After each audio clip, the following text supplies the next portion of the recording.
Are we live? Are we live? What's up, Raza? What's going down, Brown? Tu sabes, you know how we get down. Welcome, YouTube. Welcome, Facebook world. What's happening? It's the 23rd? Yeah. 23rd, Tuesday. The 23rd of September. No. Taco Tuesday, yeah. Yeah, it is. It is. I'm a little off, homie. I've been working, I've been hustling and moving. What's up? Saludos to everybody that's joined in, tuning in. Gracias. Gracias, Facebook. Gracias, YouTube. Everybody viewing, everybody tuning in. Thank you, Raider Tommy. What's up, homie? How's everybody doing this evening? We're here live in the city of Orange County. Orange County. And beside me, I have my sidekick, Rose. What's up, everybody? How's everybody doing? Hope everybody had a good weekend. I was blessed. And we got Alfred, sidekick Alfred. What's up? What's up, everyone? Hope everybody's doing fantastic. We're ready to rock and roll. That's right. It's Tuesday. What's up, bros? How's the week so far? Relaxing right now. I was busy all weekend. You were tirando chancla, I heard. With that too. Christina did show me the videos. Oh, yeah. Oh, well, her. Yeah. I go, why would you just show me that chirujo stuff, dog? You know, And she's like, hey, they ain't chirujo. I'm like, well, you know, when you're solid, homie, you know what I mean? That's not my jale, homie. And then she shows me another picture of another person. And I'm like, oh, God. They're too much. But anyway, it was good. It was a good event. Went out there. Was it? I will go back again, but you know, they're having that big one in Arizona. Arizona C10. Yeah. Yeah. Hopefully I could go down there, you know. I pray that I could make it down there. I do know we're gonna be there October 18th for Roberts' Hale, Volos Hale there on the 18th in Goodyear, I think, or Glendale. Oh yeah. I think Glendale. This fool never done a show. What? Yeah, in years. He's never done one show. And he decides to do the show in Arizona. But man, he has a lot of support. I think he already sold out on the registrations. Ooh. Wow. Yeah. So I heard half of his registrations are from LA. Wow. So we're all caravanning down there. Well, that's good. And then we got Vegas. Yes. October 26th. 25th. Oh, 25th. You got Vegas This coming weekend. this weekend. What's cracking out there? It's the Vejitos 40th anniversary. I got invited, and I can't wait. It's going to be nice. That's right. Are you ready? Oh, yeah. I'm ready for this one. I'll be up there Friday for the whole weekend and that. Ready for the Xolo Bolo? Oh, yeah. And then when I come back from there, I got the event at the Gardens. So On Sunday? No. on Sunday, yes, because they'll be in Pomona, and after Pomona, they're going to the Gardens, Elon and all them. Nah. Yes. Why don't you keep me updated, fool? Hello. You've been busy. She does. No, I ain't gonna lie, dog. Anthony, write this down. We got this date. We got that. Like, she's my manager. Hey, but didn't you put it on your calendar? Because I had told you a while back. Yeah. I told you, you know how I go have lunch with Elon's manager and that. And Rosemary. yes, once a month I go with her. How's she been? She's been good. Rosemary's been really good. That's right. Yeah, she was trying to get a hold of me a while back. Do something with Elon. Yes. That's right. I'm supposed to, yeah. It's gonna go down. I've just been so busy, you know? Wow. So My face looks so white. Pale, huh? Pale. It's the lights. We're gonna turn it down a little bit right now. But Rosemary's jammed me up to do something for Elon. That's cool. I think she wants me to do her video. Okay. But I said in return, I want him to come and sing one of the jams out there, one of my events. Oh, okay. Hey, oh yeah, that would be good. Hey, why don't you bring him on the podcast? Elon? Ayla, yeah. That's right, huh? Yeah. Bring him on here. Elon, come on in. Elon. No, Rosemary. Because I think Elon comes in and out of Facebook and YouTube, right? Yeah, well. Rosemary's on there. Rosemary, what's up, man? Make Jamie, it happen. Make it. You know, it's a trip. Not putting her business out there, but she got very sick during COVID. Yeah, I know. She had Very, very sick. And I think one of her loved ones passed away. But I went down there with all the medication from Mexico. I thought, wow, it did help her out, you know. But I think one of her loved ones didn't make it. But she goes, I will always remember it. You know, Anthony, you came through, you know, and nobody wanted to get near nobody. And, you know, like, I ain't tripping, you know. I got ivermectin. No. Ivermectin, bro? Yeah. Remember, it was helping a lot of people. Yeah, yeah. And, you know, gente like that, you don't forget, you know. And yeah, she's good people. I good like people. So, Rosemary, if you're out there, what's up, homie? Come on down to the OK Corral. Come on down to the broadcast. I know I've invited some people, you know. I know I've been on it more. It's just we get so swamped. I know. But, we're going to start getting some more guests now. So, for sure, my speaker went out. Yeah. I can hear you. Can you hear me? Yeah, I hear you. All right. Can you hear yourself? No, it's just there it is.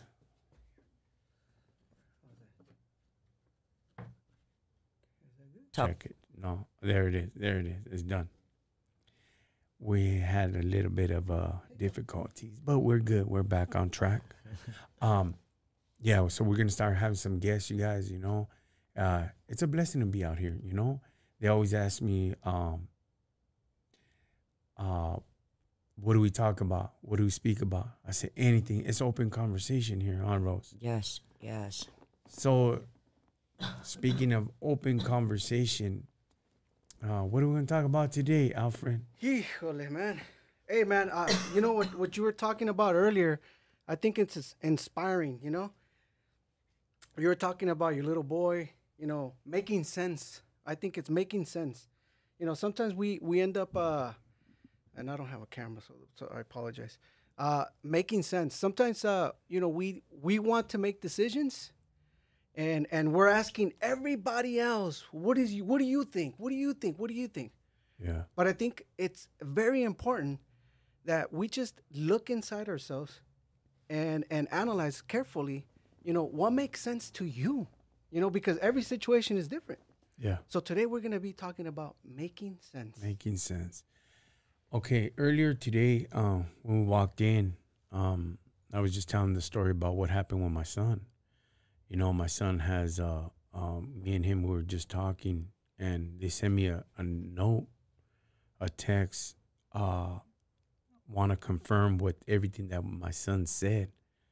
You know, and I'm like, wait a minute, what's going on here? And I got a hold of my son, and finally comes in the car and like, hey, what happened, fool? These, the principal or somebody here, you know, from this program jammed me up. He goes, yeah, Dad, they put me in the room, and one of the teachers and the main counselor, the principal of that school, because it's a charter school. Yeah. And they're like, we want to know what's going to be your plans, Daniel, because you're behind. It's going to cost you another year and a half to catch up to your credits and this and that. And they're putting a lot of pressure on them, you know. And I was explaining to Rose and Alfred that he just started breaking it down to them. Like, hey, you know what? I'm going to be honest. I've been busy working. I've been busy surviving. I was in boxing. My training took up my time, you know, and I'm going to be honest. School is like, for me, is like hard. It's not for me. I'm hands-on. I could weld. I could build you a house. I could do things. I do mechanic work. I'm jack of all trades, you know. I will survive. And he started breaking things down for him, you know, like, you know, you got to understand that the schooling, it's going to be a trap for me, you know. I don't want a school loan, a student loan. I don't want to go through all that. My whole life, my dad has taught me how to survive, and he's taught me how to push forward and work with whatever you have in front of you, you know. And he just started breaking all these things down, and they started showing him the charts of how much more money he can make, and he's all like, you know what, that's cool. But he started smiling because even with the high school diploma of what we made on one of the shows in Pomona and all that, he just started smiling because he knew the numbers. See, he knows business. And he goes, you know what? They would try to put pressure on him. He's all like, you know what? If you would drop us off in the middle of the desert, trust me, I'll be one of the first ones to come home. You know, I'll find my way home. You know what's sad is that most of these kids here, reality in life hasn't hit them. With me, I was born with that. My dad taught me that, how to survive, how to build up a business out of nothing, how to make money out of nothing. And these kids here, not one of them could compare to me what I've established in just my 17 years of this life. And it's been hard, but I could make things happen. Now, I might not get the diploma, I get it. But by the time I'm 18, I'm still going to be here getting the credits. So what I'm going to do is get my GED as soon as I turn 18 so I could get that first before I even qualify for the diploma. That's smart. So they text me, and that's when they let me know. And I said, well, Daniel, you're going to do that then, Pops? You're going to get your GED and 18 and bounce? And he's like, yeah, Dad, because I'll still be in school.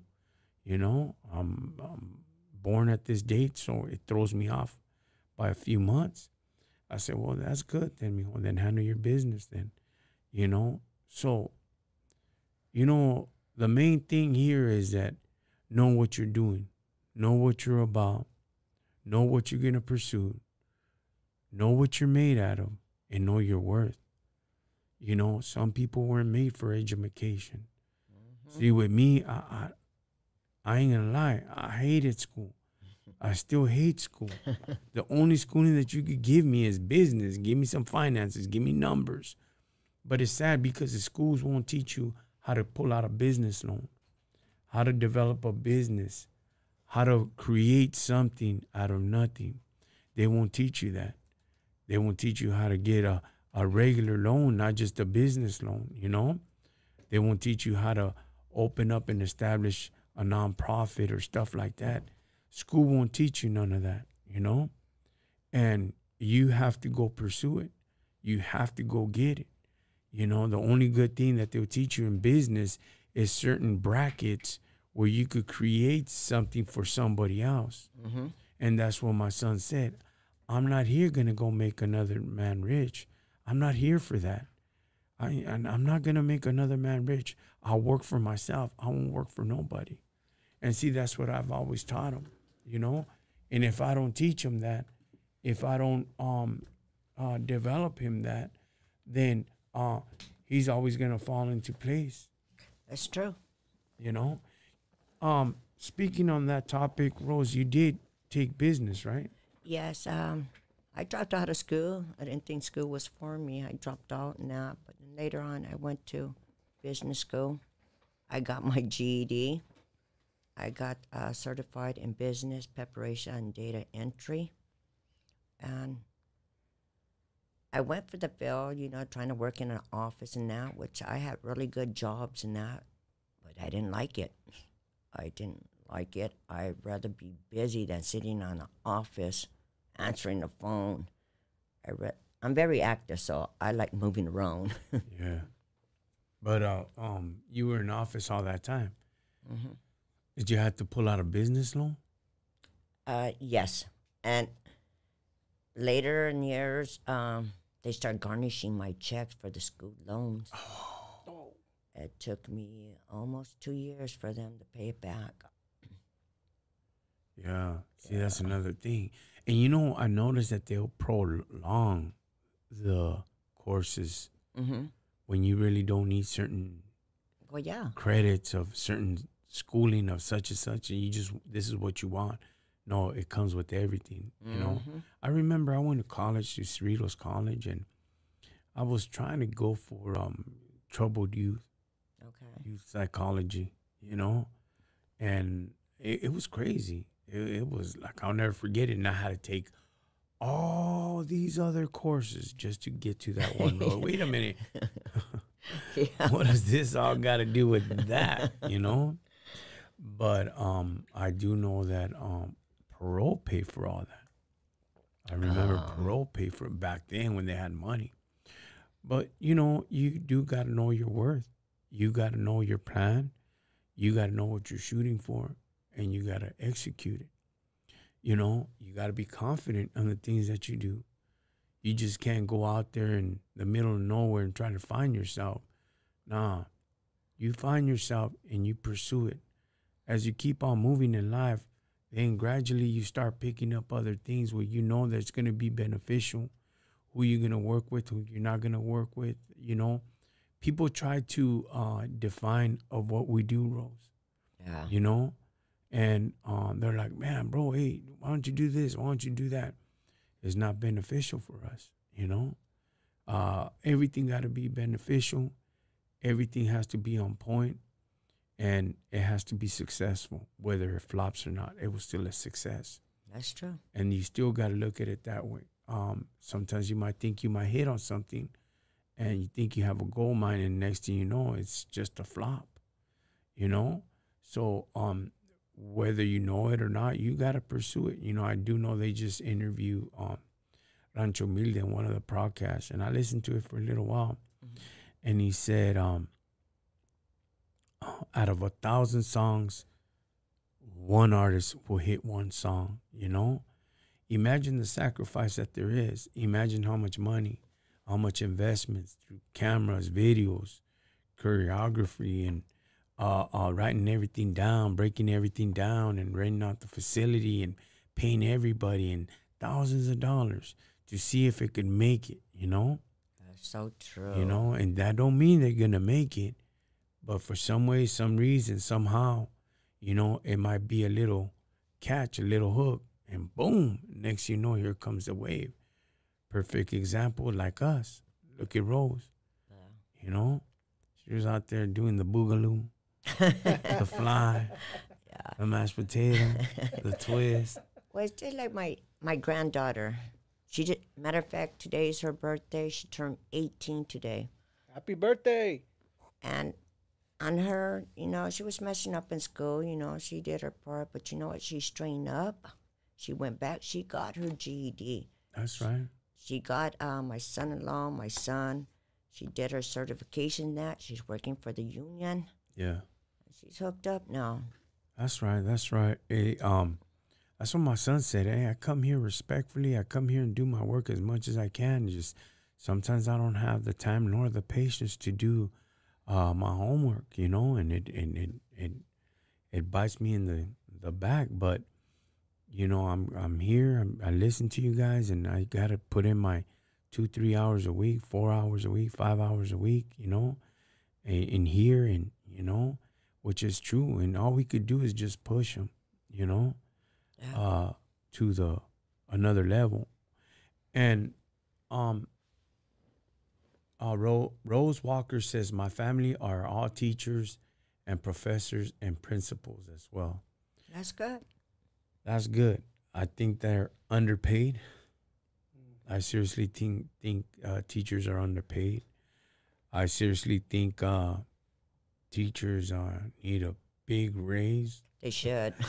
They got to deal with a lot of bull crap, and they deal with a lot of kids with a lot of emotions, a lot of testosterone, emotions, everything. Todo se va, you know what I mean? And getting high. They could just imagine what goes behind closed doors, you know? Kids that get, you know. They come with all 9 yards, Yeah, so I you can't know say what it, you so they got. will shut us down here, you know. but los tocan and Yep. physical and mentally, and you know, and it's like they get to see all that. So that's hard, you know. Yeah, for the teachers, yes. It's very hard. You know, there's a lot of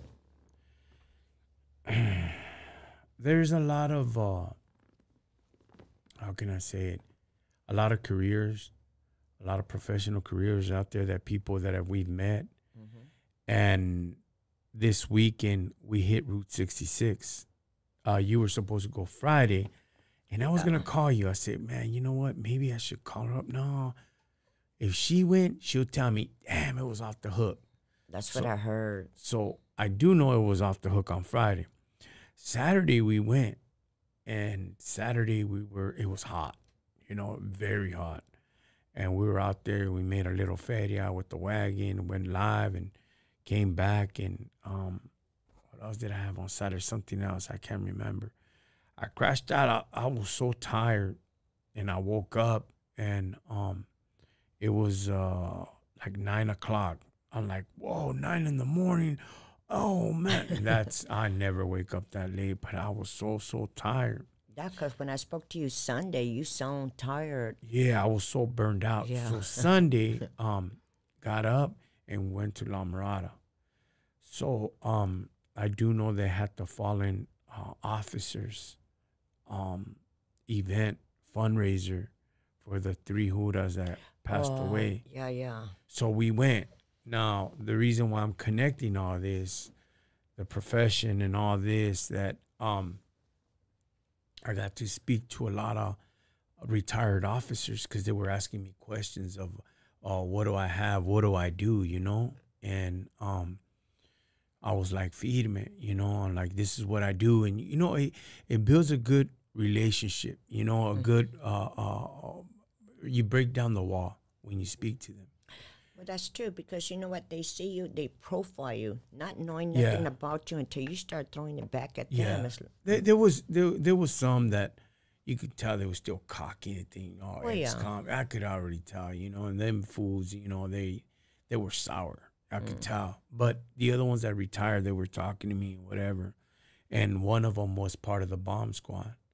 And the one that was part of the bomb squad, you know, he explained to me what took place, what happened, you know, and it was sad. I think the green thing, the grenade, I think it ignited and they all passed. Oh, was that the one in L.A.? The one in the training center in Biscayne. Yeah. So I don't know if it was done intentionally. I don't know. Most of the time when something happens within the academy like that, one of them Judas flip or whatever. You know, that's what, more or less, you know. But we seen 3 posters and people were signing it. And the guy goes, hey, man, you know, I start breaking everything down. We start talking and then they're like, oh, so what do you do, man? You know, I seen you filming. And like, this is what I do, whatever. And, you know, like, oh, yeah. I go, yeah, but it's something different because this is a sheriff thing, homie. I do audio. That's where I'm from, you know. And they're like, oh, that's all right. You know, you do lowriders? I'm like, yeah. And then that's your back. How did you get into it? So we start talking and I'm like, yeah, I'm an ex-convict, homie. Like, yeah, I can kind of tell, you know. And the conversation was real good, you know. Like, yeah, you know, that shouldn't, you know, justify who you are, what you did in your past. Because look, and then when we were talking, he's like, he threw it at me. I see you looking at the young man. He was a gabacho, right? The guy talking to me. But I seen 3 posters there, 2 gabachos and 1 raza. And his name was Lemus. And I had a selling name, Lemus, right? Wow. And I was like, damn, I was just checking him out, you know? And people came and started talking to that other Jura, and I'm just looking at the poster, you know? And it's just like, I just started asking questions like, damn, so young. He looked about 26, 27, 28 years old. And, you know, and now he's gone and, you know, and his whole life has ended for a choice that somebody did. And, you know, I wonder if he really was willing to take the risk to come out here and pursue this profession, you know. And for what? For pay? You know, for what? For Risk his life. Risk his life for life insurance. And how many kids did he leave behind? You know, I didn't ask all that, but what was his life like? You know, I didn't ask all those questions, but those questions were crossing my mind. You know, a lot of professional. This Holly here, you know, it takes a lot. It takes a toll on their family. You know, and it was sad, but I grabbed the marker. I said, man, I would never write something for a hura because they were my enemies. When you get older and wiser, you understand. So true. That's not even where you even go. That's not even the way to think, you know? Not all huras are crooked. Not all gang members are bad. You know? You have your good ones, you have your bad ones, you have the ones that just fell into it, homie. And Jew, you know what? It don't matter if you're in gangs, biker, whatever. You're your own individual. And, you know, we got all these different races. Everybody's got somebody who's bad up in there, you know. Scott said, what happened if they pick up one of your kids up and one of my kids will go, I'll go nuts, will go bananas? My kids have, if they get picked up by the huras. Oh, yeah. Well, I've taught them what to say and what to do, you know. I've explained to them it can land under racial profiling, you know, but it's okay. I've broke it down to them of what to do, how to react, how to take things professionally, you know, and don't sit there and try to argue with them and try to prove a point, you know. Call up my father, get the lawyer ready, get the bill ready, and get them out, you know. We'll deal with everything as we pursue it, because try to assort the situation while there's a confrontation there, that's the last thing you want to do, and you're going to lose. You're gonna lose, homie. You're going to lose. You could say you're a YouTube lawyer and you know all your rights and this and that. Yeah, it's true. I get you, homie. But to the nitty gritty, just go with the flow. If they violated your rights, homie, they work for the union. They work for the county, the state. You could go after the county, the city manager. You could go after all of them, homie. File the suit on all of them. It's better to file a suit than for you to go crazy and try to deal with it with your own mouth and your own hands. That won't happen. I've tried it and it don't work. And I've seen people try it and it didn't work, you know? A lot of times they have a chip on their shoulder. I get it. But then there's some that they're okay. They're just doing their jale, which is fine, you know? And you also got to look at it is if they weren't around, it would be anarchy. It's more or less like a cat and mouse game. You just got to be careful, you know? If you're going to go out there and play, get ready to pay, you know? And as they're out there catching all the mice and doing all this and gathering everything together, they work for the same people también, homie. They're just like us, because the big man makes the money. The corporates make the money. The private investors make the money, you know? The judges and all that, they all make the feria. And then after all said and done, you're in court trying to figure it out, trying to fight all this. The district attorney is going to sit down with the lawyer, your lawyer, and have dinner. And here comes along the judge. And they're all going to have a feast while you were there fighting with the huras. You know what I mean? Like, don't They all make know each freaky. other. They all know each other. Like, wait a minute. I thought you're supposed to be backing me up. What do you mean I see you at 3 o'clock today, early break? What's up with that, you know? They go to weddings together. They go to weddings together. They go to their little rendezvous together. So it's like, you know. At the bars. At the big expensive bars where they Yep. grab their pisto like this. Serious. Merlot. Some Red Merlot, please. Yeah. They go do all their things and they go sit down and have some, what's that called? The black. Was it the The black eggs. Oh, yeah, God. the caviar. The caviar. Caviar. I'm going, does your folder look like this year? Scott, How's John. portfolio, Scott? Yeah. Looks pretty good. I'm going to Hawaii. I'm going to Hawaii this year. You know, it just don't make no sense, homie. You know, it's better to get a lawyer, get everything ready, and go fight. But at the same token, discipline starts at your home. Yeah. You know, it doesn't start with the cartels. It doesn't start with nobody else. It doesn't start in the calle. It starts at your home. It's not the teacher's responsibility. It's not the Hura to get your kid right. You know, and if you can't get them right, then the Hura's going to get them right. So you better get them right before they get a hold of them, because if they get a hold of them, they falls into the system. And next thing you know, he's going to be a habitual criminal coming back all the time. And you don't want that, you know. And it sucks. You know, I get it. You know what I mean? The Hura's got their job. We got our highlights too. You know, it's a give and take. But, you know, as long as you know what you're doing, then that's fine. So as I'm there looking at the posters, I grabbed the pen, you know, and I said, just because you're raza, homie, you know what I mean? That's firme, but maybe you didn't have this, you know, you thought this would happen to you, but ahí te va. May you rest in paz, you know? With much respect, Rockin Chicano.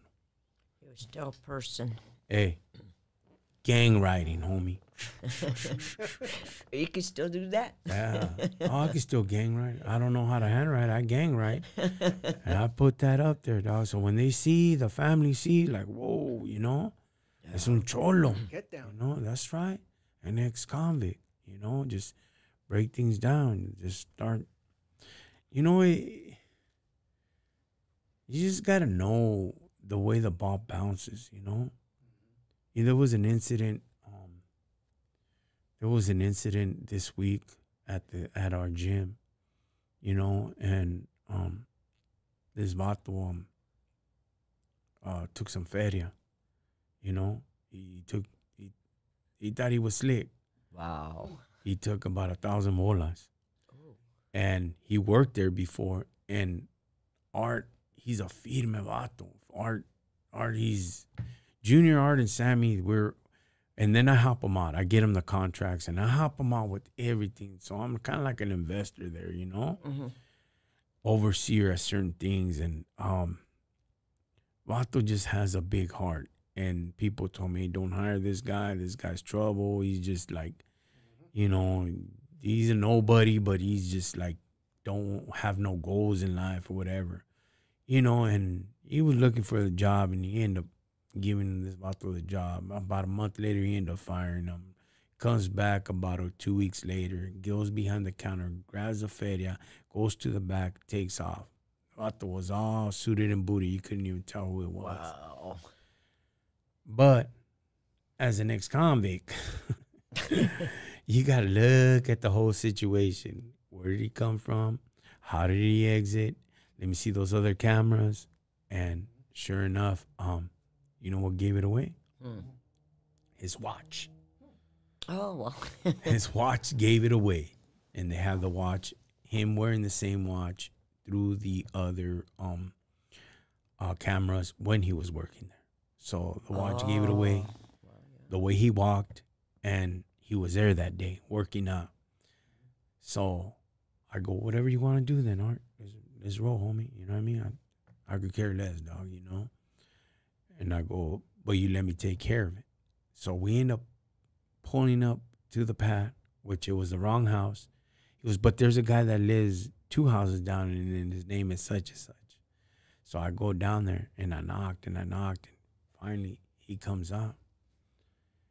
And I just jammed him up, you know? I had a firme talk with him. Hey, check this out, homie. Step outside, dog. You know, and I pull up in the paddy wagon, all G'd up, like, oh, man. Woo, woo, woo, woo, woo. Yeah. You know, and I started talking to him, like, yeah, you know what? And I was careful with all the words that I said. Why, Rose, Alfred? because as an ex-convict, they could flip this bad boy over and twist one little thing and get me sucked up again. Yep. I said, you got two options here, homie. We have Art here with all the Judas that go to the gym, homie. They'll file the complaint and convict you for a felony, dog. It's over 99. It's over 900. So that's 1,000. That's already a felony. Get the felony, homie, or me and you deal with it. We could deal with it however you would like, you know? But I'm coming at you like a man. Yeah. So my best advice is that we deal with it like men, you know? Oh, it wasn't me. I go, homie, your watch gave it away, dog. And he got quiet and he just froze there. But I'll tell you what, homie. Since we're men and we're talking like men and I'm coming at you straight, I said, how much more money do you have left? And he put his head down. He goes, nothing. Wow. I go, okay. I'll tell you what, homie. I'll give you a week, Holmes. Come over some feria. I'll come back and jam you up, homie. Okay? This ain't no threat. Get that straight, Holmes. But you want to talk to me like a man? You want to come at me straight like that? Then we could sit down. We could work something out, Holmes. And that was it. Today, the dad shows up. Oh, man, when I seen it through the ringer, I don't want no problems, this and that. And my wife has cancer. And homeboy goes, hey, you have a son that is a thief. You know, all we want is our money back. Try to help him out, but nah. Oh, we're going to deal with it. We're going to, however you want to deal with it, you know, but we want the money back. Now, I say all this to say this. As an ex-convict, you got to be careful with how you speak, how you approach people. Second, you better have somebody recording because they can easily flip it. And it's easier to convict you than there is to convict that other vato that don't have no felonies, you know? But I use the wise words and walked out. That's right, that's right. Art like, that's right. And my son like, damn, you know what I mean? Like, this is about to just got at him. You know, my dad just got at him. I said, man, that was easy. Back in the days. That's a whole different story. A whole different story. Yes. You know, one time we were in band camp. But that was my job. I was a muscle before, you know. I was like, oh, man, how much he owe you? Yeah. 5, 6, 7,000. How much you willing to give? You know, like, okay. And one time we went, I ain't gonna say the barrio, but we went in the heart of a barrio, just to go manhandle this vato, you know. Put the Fusca there, like, oh, no, yo no sé nada. Oh, bah, sí sé todo. Oh, you know everything now? Like, yeah, I know everything. Okay, well, you know, we're going to talk? Oh, you know what I mean? Or you still don't know? Oh, I know very good. Everything. Well, you know the bills, homeboy, such and such, you know? Like, yeah, but I can't do that no more. I got to get at them right, you know? Yeah. Get that conviction. Nah, hell no. So who that comes down, there's a video, homie. Where's the threat at, though? You know, there's no threat. We just speak man to man, homies. You know what I mean? And that's what we need to do. But in reality, you need to have your gente, you know, school your kids, school your family, so you don't get caught up, you know. Now, if you're on the other side, one thing that you don't see for us that we don't see as they work as who does or whatever, their hal is hard. Yeah. After the mayhem, they got to stay there. Right. They got to see the mango cuerpo and all that and all the tripas and all that and kids, women, men, you know. They got to sit there and they got to go home like if nothing happened. Today in the gym, you know, there was this vato. He was kind of big. And he was big. And he got all sucked up, all skinny and on the treadmill. I go, what happened to you, fool? He goes, yeah, I know I lost all my size. Like, yeah, you did, fool. Because you don't know who they are. You just chop them up because you see it there all the time, right? So this little vato was all buffed up. And then he was all sucked up. He goes, well, it's required at my job. I go, oh, don't tell me you're a hoota too, dog. He goes, yeah, I'm a cop. I'm like, homie, how old are you? And he says, 32. I go, are you freaking kidding me, dog? Why don't you let the youngsters go run after the criminal, dog? You ain't got to go jump 3, 4, 5 fences to go get this fool, and then all of a sudden you guys are fools. You just barely had your baby. You come here with your lady and the kid, dog. Let them autos put in holly, homie. You know, you built your size, so just in case you got to get down with the fool, you get down with them, homie. Other than that, you know, let the youngster go and chase him, dog. How you going to go be jumping 3, 4, 5 fences at 32 years old, homie? What are you, Superman, dog? No. Get your size back, fool. I go, and then I told him what I had just finished, you know. This Saturday we went to that fundraiser, you know, and I go, I had a homeboy that he became a hoota, and then he passed away, you know. And it's sad how he passed, but all he got was just a service and the insurance feria. But for what, homie? For nothing, dog? Signatures. Yeah, I go, man, screw all that, dog. They come in with all their squad cars, and the helicopter comes, and the bag from Ireland, and the vatos with the skirt, and man, that's all you get, fool, you know? Wow. Oh, he dies with honors. I'm like, really, homie? You know, do your holly, but damn, homie, don't. I could understand if he's an active cuatero, or he's right there, he did a holly on somebody, then you're there, it's already there, homie. I get all that, but even that, homie, block it off, get the perimeter, you know, perimeter, how do you say it? Perimeter. Yeah. Have everything locked down. Think wiser, homie. I see all these things now that don't play around like that no more, you know? Older and wiser. I could have did it this way than that way. Man, homie, yeah, 3 minutes, dog. 3 minutes to get away before the hoota got there, dog. 3 minutes is a long time, homie. Long time. 2, the fastest. 2 is 2 and 3. No de volada. You hit a jale, they give it to you in stacks. Give it to you in stacks. You ain't got time to break the stacks. Grab the bag and throw it out the door. 20 feet after the door, it ignites, homie. That feria's no good, though. You know? Don't run with it, and all of a sudden it goes off, and you're like, oh, what is all this dye? What is it? All that blue. They were like, what is he talking about? You seen those dollar bills with a little bit of color in it? That's what that is, dye. It's no good, you know? Oh, it just has a little paint on here. Yeah, we'll go ahead and try to do that then, homie. Eventually, those numbers that you had, they're going to try to trace it back where it came from. Yep. You know? You had a total of 2 minutes, 3 minutes top. 4 to 5, the helicopter comes in. You're screwed, homie. Then they get the infrared. Then you're like, oh, damn. So you better hide under a heater, buy a dog, buy a gente that is warm as you, or try to cool down with some water and just play it off, homie. Get into a cantona so the same heat to the pad is there. They can't really track you down. They got to get everybody out. By that time, you're already showered up. The dog can't sniff you out, homie. You all right? The clothes goes in the washer. Be like, well, what you talking about? The gloves and all that. Flush them down. Try to get latex so you could burn them down. As for the pedazo, you break that thing down. Try to flush it down, homie. Stash it. Should we keep going? I don't know. Well, you might as well. You put it out there. Put it out there. We're not gonna put anything out there, huh? I was ruthless, homie. Jeez, you know.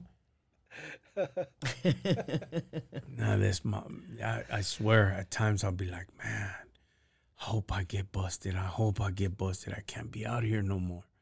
You know, I gotta go on a vacation. I can't keep doing this. 3-4 holidays a day. You know, I see the hoodas now like, damn, homie. Like, you guys got it easy. Back in our days, you had to earn your pension, homie. Oh, yeah. Like every day, the helicopter out there, high-speed chases, stealing the ramflas. That's true. Home invasions, burglaries, robberies. Counterfeit was the easy one. The dope dealing was an easy one, okay? We just go get this clavo, go pick it up, go over there with the shooting gallery. Everybody's high on heroin. They need their fix. Just hang around with them. They're going to come up with some hollers. Hey, homie. Hey, dog, you got that stolen car?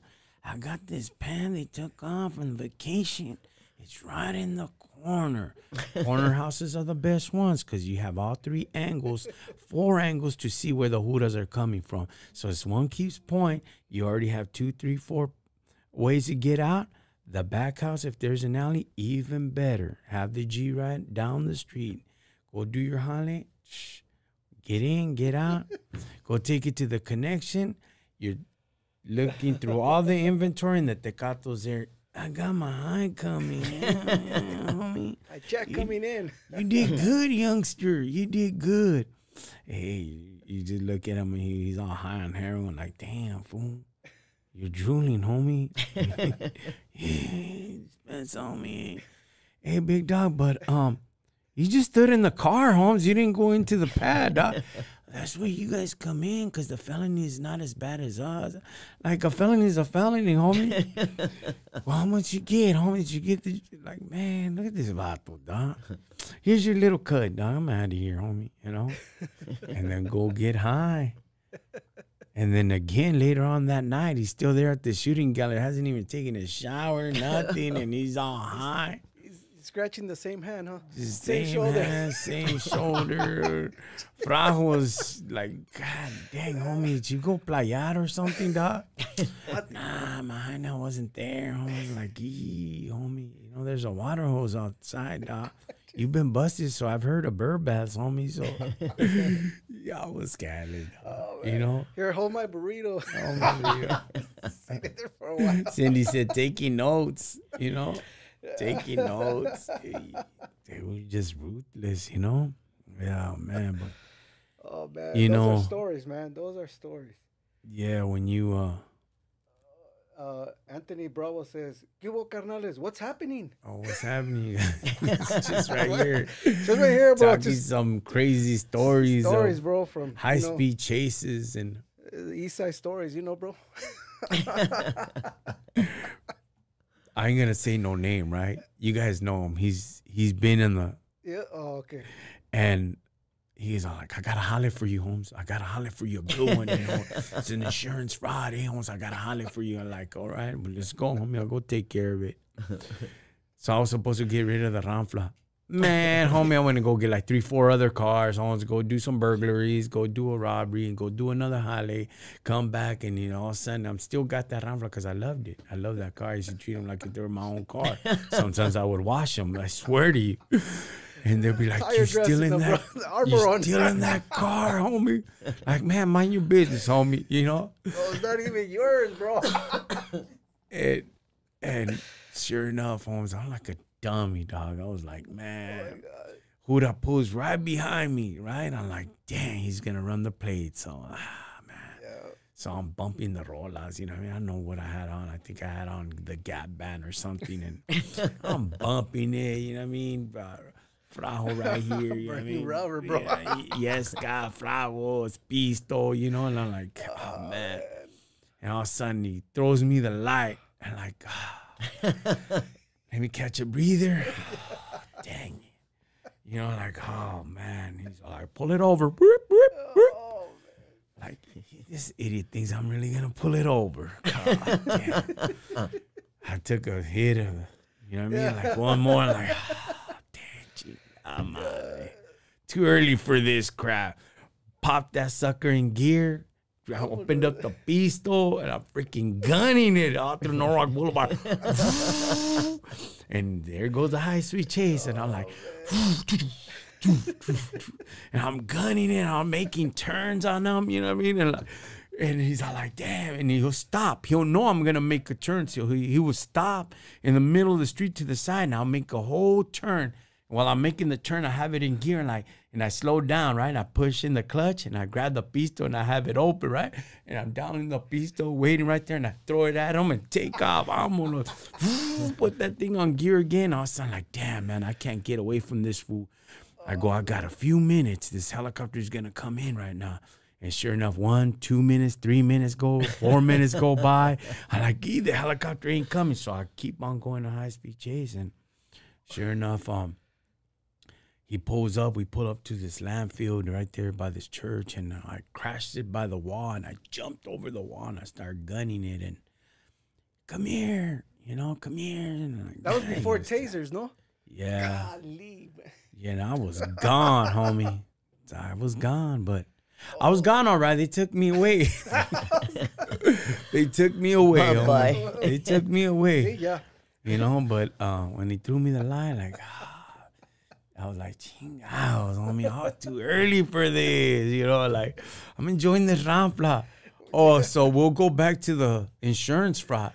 So the homeboys are like, what happened, dog? So the vato that told him to do the insurance fraud, he was all panicky. He's going to come back to me, and the homeboy was like, hey, check yourself, homie. It's okay. It's not going to happen, dog. It's just consider it lost. He already crashed it. Don't worry. Is he going to turn me in? He's going to like, man, these dudes are freaking ghetto, And I believe he got the insurance, and I didn't get nothing out of it. Wow. Imagine. Yeah, you did. You didn't even get the armor all that you spent on that thing. I didn't. I was an idiot, dog, at times. I was like, oh, man, homie, like. Youth, man. This is how it was in youth, man. Oh, my God. But it was a lot easier back in the day than what it is now. Big time. Oh, yeah, a lot. Heck, yeah. Now the chases are, you got 6, 7, 8, cars. Back then it was 2 or 3, and you had 3 fun. Vámonos, high-speed chase. One time we had $100 pour, and my homeboy, rest in peace, he's like, come on, dog, let's just go over here to Compton, dog, let's go. Like, oh, homie, you got the ride, Holmes, come on, let's just go. And I was like, let's go then, Holmes, vámonos. And I had to take him. That fool didn't buy nothing. He ended up jacking him. Everybody used to do it. Man. So he jumps in the car and he slides in there like, third base. He dives in there, go, go, go. And I hear his, you hear the basic noise. Yeah. And I'm like, dang it, homie. Like, how come you didn't tell me, dog? Man, what's wrong with you, dog? We're here, we're strapped too, dog. You're like, what's wrong with you? Nah, homie, I'm all right. And he climbs over to the driver's side and to the passenger side, like, watch out there. And he has a big old, like $100 pour. And I was like, oh, man, now we're talking, dog. All right. And he dips it, and we're on the 91 freeway, and we're going, and all of a sudden, oh, my God, right when I passed that 710 freeway, that was it. It hit me. And I was just like stuck on stupid on the freeway. And I'm driving. He goes, hey, just keep it cool, homie. Hey, lazy. Just keep it cool, homie. You're going to get off the freeway. And like, I know what I'm doing. Just leave me alone, dog. It's okay. We were so PCP'd out. So that's where that song comes in. And I'll never forget it because I had it on playback. Remember the tape players were on playback? Yeah. And it was freaking Vanilla Ice. Dun, dun, dun, dun, dun, dun. Out of all songs. Back to back. And all of a sudden, like, oh, man. Hey, I'm driving. And all of a sudden, like, okay, we made it back to the barrio. So right when we go, you're a fool, dog.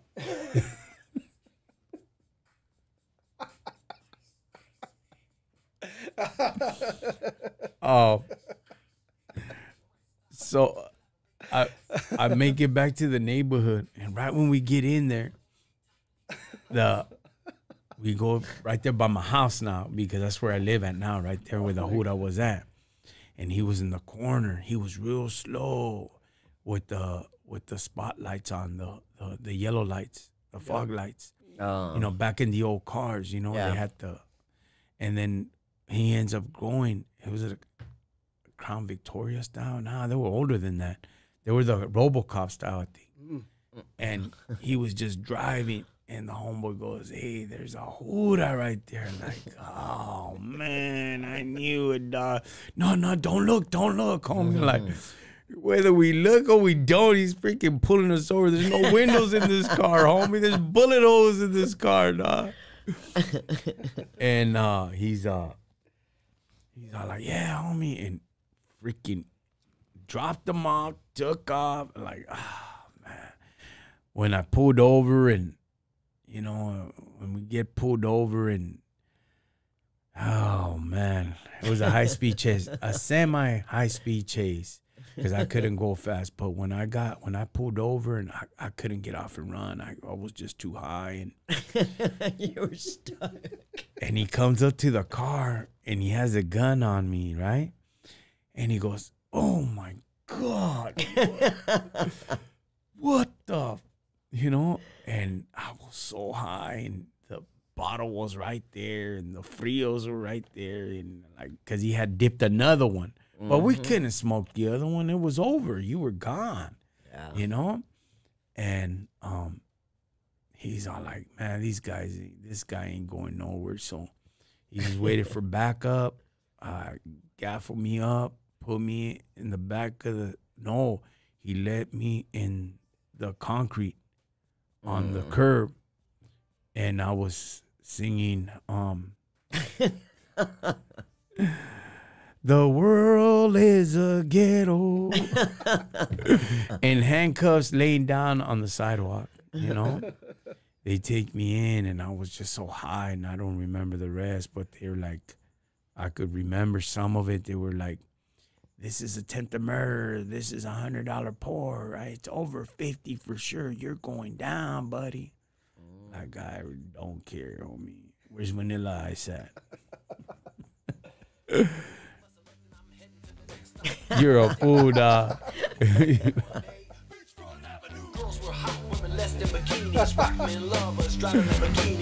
a fool. This guy's bumping Vanilla Ice. Flashbacks. Oh man, that's wild, man. Yeah, and I took us off. after that they took me in, and they brought so many charges. They brought for a 4 kidnap robbery and a high-speed chase. Jeez. And I was like, hey, that ain't me. That was you. We caught you in a stolen car. I'm like, nah, that wasn't me. But, you know, the case has been dropped. You know, they never came to court. Out of all that, I just made $16 out of the high-speed chase kidnap robbery. And let me rephrase that, Rose. How much did I say? $100 pour? No, $16. Freaking food stamps, fool. Those were the paper ones back in the day. Oh, my God. I was just a knucklehead. $16 on a high-speed kidnap robbery. $16 in food stamps, homie. Jeez. Wow. Oh, man, shout out. Hey, shout out to Anthony Bravo. We do listen. Brother, we do see the text, man. We're keeping an eye on you, okay? Yeah, it says, do you guys ever read the comments from your listeners? Yeah, we do. We do, buddy. We're keeping an eye on you, brother. On the YouTube, yarda.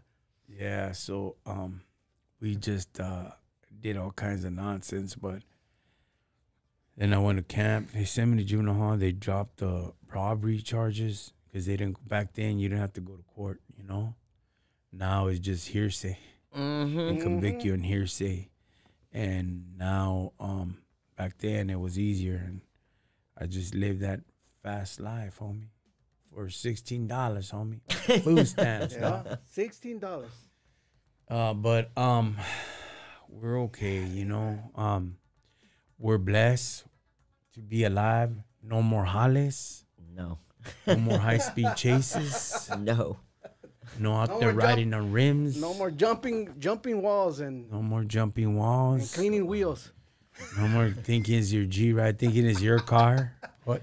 And everybody's looking at you like, bro, it's not even I yours. swear, dog. I swear. One time, my homeboy, rest in peace, he comes out of the shooting gallery, and he was doped up, and he takes off on my car.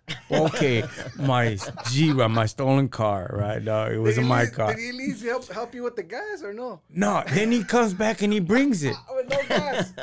Yeah, and he brings it back, and I'm freaking pissed. I said, I'm gonna wait for this fool. And, he was a big dude too. And like, yeah, and sure enough, he pulls up. I say, what gives you the right to take my ranfla, homie? I guess, yeah. This is a true story, dog. I ain't lying, homie. It was a freaking white Camaro, dog. And I was like, hey, Holmes, what gives you the freaking right to take off on my ranfla, dog? That's my ranfla for my holidays, not for you, dog. Because, it gets a little greedy at times, dog, because sometimes they don't want to take you to go do holidays. So you're like, man, we could only squeeze in 3 people, homie. That's it, dog. Because if we go with 4, then that cuts a piece of the pie, and we ain't going to have enough. I'm like, all right. So I go, hey, Holmes, that was my ranfla for my holidays, because sometimes he wouldn't want to take me to this holidays.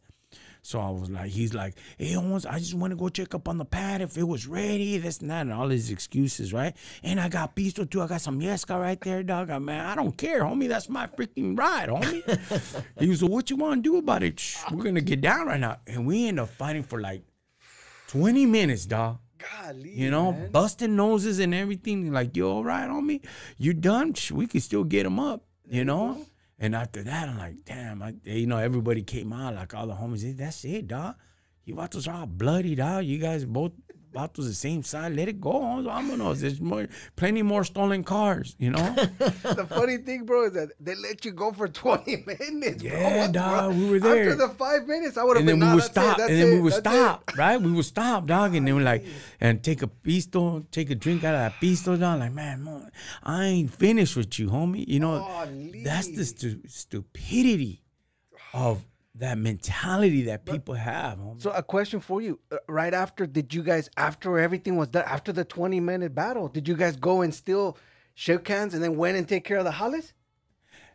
Yeah, we shook hands, dog. But he went and go his own opposite way. Gotcha. I ended up going my way. Oh, okay. So it wasn't it's because I think I had that car sold already. Right. Oh. It was already sold. It was stolen, but it was sold already. Oh, okay. So they were gonna get. I think back then I would get like 5 bills for each car like that. So that's good. Well, because now think about it. Now just the catalytic converter is about $500-600. Yeah. So after that, I was like, hey man, you know what? It's done and over with, whatever. And yeah, he ended up passing away.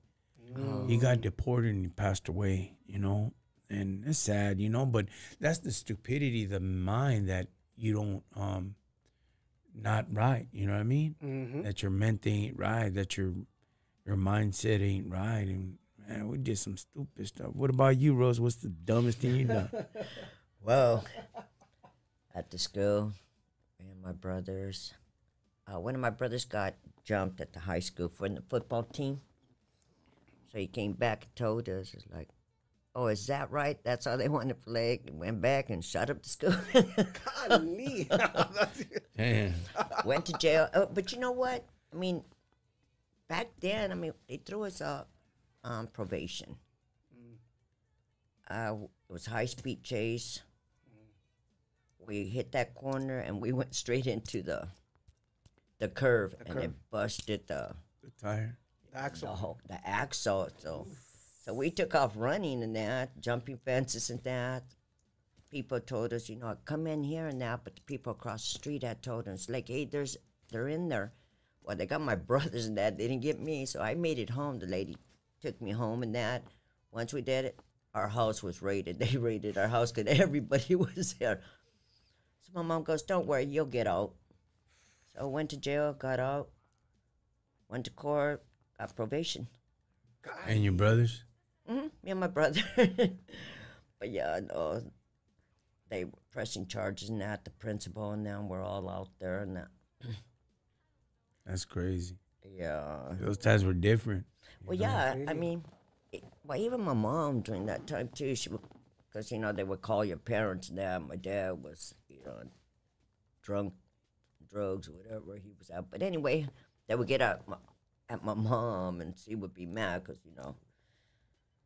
why am I going to get her out? She don't even leave here and that. But she would still go get us out. Or we would have somebody who's like, hey, say that you're my mom. I'm living under your roof. But they come and get us out and the cops are all pissed off and that. But yeah, That was the worst one. But when we did that, everybody's kicking in the neighborhood now. Then same thing, smoking those coos. I was like, Frio. yeah. So it's like, oh hell no! Everybody jumping in their cars and that. Went back and shot up the school. Those frios were no joke. Well, yeah, I know. But, Crazy. I mean, all the dumb things you're doing and that, they didn't think that way back in the day. But now to see it, it's like, how stupid could I have been? Yeah, big time. You'd be all PCP'd out, all frioed out. If you guys don't know what that is, it's embalming fluid. That thing looks like straight piss. That's what it looks like. Dick. Yeah. Dip that thing on a cigarette in a cool. Take out the filter. Put the carburetor. Light it up with another frajo. Because if you light it up like this, it's burning your whole face, dog. And, you put the lighter and it just happened, and you'll be so under the influence that you forget and you get this strength. You get this power, like, damn. That's when you see all those arrests with like 7 or 8 police that can't handle They can't one handle person, him, they get strength from I don't know where. On one of them, they gunned that vato down, and he was still up charging the juras. Yeah. He had so many bullet holes on him, and he was still up. It was the adrenaline from the droga, Yeah. Get all. I think the ones I really liked it was dipping a joint. Smoking those lovelies. Lovelies. Lovelies. Get you all And then you jacked put that mint in it. Wow. Get you all jacked up. Yeah. I remember one time I had some hashish dipped on PCP. No way. Wow, dog. I was like, Cheech Marin, I've had it. Maui, Waui, Acapulco Gold, and all of a sudden, mellow, Yeah, mellow. mellow. Right, it's stuck on the driver, right, with the cop, right? Remember? Yeah. He's like, hey, the cops are coming, bro. You're still like laughing, no? Yeah, it was so jacked up, but thank God that we're alive. Yeah, man. Thank God that we survived it. We still got our brain. we still got our brain. Well, there's still some people that are, because not only the PCP, but the acid, right? I think acid really causes some mental instabilities, right? Yeah, it was Hallucinations. peyote, acid. Peyote, wow. What else? Of course, the PCP, but those were the drugs back then. That really, really jacked you up bad, homie. I know the acid tabs were real, real bad. They would get you on this mind trip and The sugar cubes. yeah. It's it's a funny thing is that you're doing all this holly. It's a stupid thing, really. You're doing all this nonsense, all these drugs. Don't know what the hell's in there, homie. You just want to get high, True. Lisa says, Dust and Lovely. That was it. Back in the day. Yeah, those were hard. They like the duster, like it's just different, and thank God we're alive. Thank God we're survived and we're able to talk about it. Amen. Did it jack us up? Yeah, it did. But you know what? We're still in one piece. We're blessed. Our minds are still there. Our dignity, our pride, our self-being, our self-respect is still there, And thank God. It's by the grace of God that we're still alive. True. Many times I spoke to this homeboy. I was speaking to my homeboy, and we talk about certain things. And it's the grace of God that we didn't get convicted for murder or get convicted for this. And a lot of times the weapons jammed up on us. And I know that they were praying for them. I know that if I would have been caught, then I would have been doing live for sure, And it was the grace of God that seen us through. It was his mercy and grace, homie, that we're able to live this long and really enjoy life, though you don't understand it at times, and you feel that life is not fair because things don't turn out the way that you wanted it to be or turn out to the way you wanted it. But it's okay. You're still alive, You beat yourself down for a lot of things. um, that that's fine. It's nothing to take it personal, you know. One of the things that I regret is not really having how do you say it, time Mm-hmm. for myself, so I could really reflect on everything. The only time that I had to reflect on myself when I was in prison. But if I would have gave myself a chance to really sit down and analyze life, I think I would have made wiser decisions faster. Mm-hmm. And Rockin Chicano would have been bigger than what it is now, you know? But still, nevertheless, we're grateful for all the things that he has provided us. We're not rich, you guys. We don't have big feria, you know, but we're out there always making a difference, laughing with everybody, smiling with everybody, counseling as many people as we can, and, you know, saying the cues and maybe a little shindig here and there. But at the end of the day, you know, we give grace to God and thanks to God, you know. I never dance, you guys. Never dance. I don't go out there and boogie. I don't. Do I do that, Rose? No, you don't. And this weekend, you know, we had a good time Sunday. It was work, but Christina and Rose, come on, man, come on, fool, come on. And I've trusted them so much that they're like my sisters, you know. And I feel so comfortable. And this Sunday was the first Sunday I went to the dance floor like that. Yes. Right, Rose? Yes. I felt so comfortable that I'm enjoying life a little bit more, you know? And I felt good.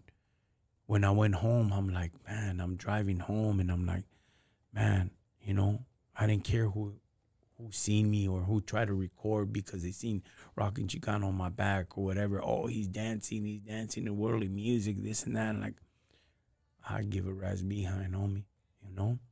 I had a good time. And I think it's time. It was really nice there. What there in Corona? It was real nice. Yes. It's time to have a good time. You know, it's always work. And now I'm enjoying life a little bit more, just a little bit, you know. But we had a good time, huh, Rose? Yes, we did. We were Republica? we were well respected there. You know, they respect us and everything. Invited us to come down because we had went to go see Seatowner. Towner. Yeah, we're going to be Towner. bringing that guy in pretty soon. We're helping him out, managing some of his stuff. We're not their managers, No. and we don't claim it. But if we know it, we're going to help him, you know? Yes. So we're going to be helping him out, Towner, and he invited us into the city of Corona, huh? Yes, his hometown. It was pretty cool. It was really It nice. was a funk night, right? Yes. It was a funk night, and everybody was out there dancing. It was pretty feeding. It was nice. But I got to enjoy it a little bit. It wasn't just all work. Yeah, no. Yeah, me and Christina finally, it's like, come on, just dance one with us. And I was dancing with the girls. It went okay. It went good. It was all right, you know. I let my guard down, and I just relaxed. I'm enjoying life because, you know what? You just never know when God calls up your number, you know? Mm-hmm. And I'm feeding it. I'm straight. I got to live the life that, you know, I wanted to live when I was younger. Now we have responsibilities. Now we have a warehouse, a business, you know. We have things going on. We get phone calls all the time to do a holiday, to come here, to do this, to do that for us, you know, and Yes. we're open, you know. But I'm enjoying the life a little bit more, you know, though I thought it would be different, you know. But nevertheless, grateful because I'm alive, right? That's what every morning when I wake up, I feel so blessed that I woke up and that, you know, I'm going to deal with another day. And if I can bless anybody in that, they're to help. I get so many comments and phone calls and that, you know, either they're telling me about, you know, their stories and that. And a lot of it is like, it brings back memories and stuff too, you know, like with my son, what I've been through with my son. And just hearing all that, you know, I'm there and I know how they feel. They feel broken. Just like when I was up in Bakersfield. Yeah. I went to that event with the C10 and that was great. They treated us good. But there was a homegirl with her son had passed away, and it was his birthday. So before we left Bakersfield, we stopped there and supported her, you know. I barely met her in that.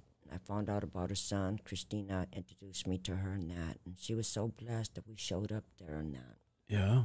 Yes, it's her baby, you know. Yeah. You could relate to that. Yes, and that's what I told her, you know. I know what she's feeling. I know how it feels. You know, call me anytime. I don't care, you know. As a mother, I know what she's going through. And for her his first birthday. Mm. So, yeah, before I came back to LA, I stopped there for support with her and that. I tell her I would always be there for her. Yeah, that's good. That's the truth, you know. You're able to do that. Yes. Because, you know, some mothers don't get closure at times. Some jefitas are passed on and never got closure, you know. Yes. And for us to be alive, and, you know, and you just got to be thankful for everything. Today I got home, you know what I mean, and my son went to the shop, and I'm running around, come back, and I'm like, man, you know what? Got a few minutes, you know, and I was like going through all my messages and, you know, going through the computer and all that, and all of a sudden I'm like, man, you know, you have the music playing while you're on there, and all of a sudden the Caminantes came on, and I was like, oh, damn, took me back, you know. Yeah. I was like, man, baño on and everything, like, damn, you know, back in the one ways, like, because it was backyard music, you know. Yeah. The parents would bump that music, you know, and to you it was like, oh, whatever. But when you really sit down to listen to the words, it's like, oh, damn, you know.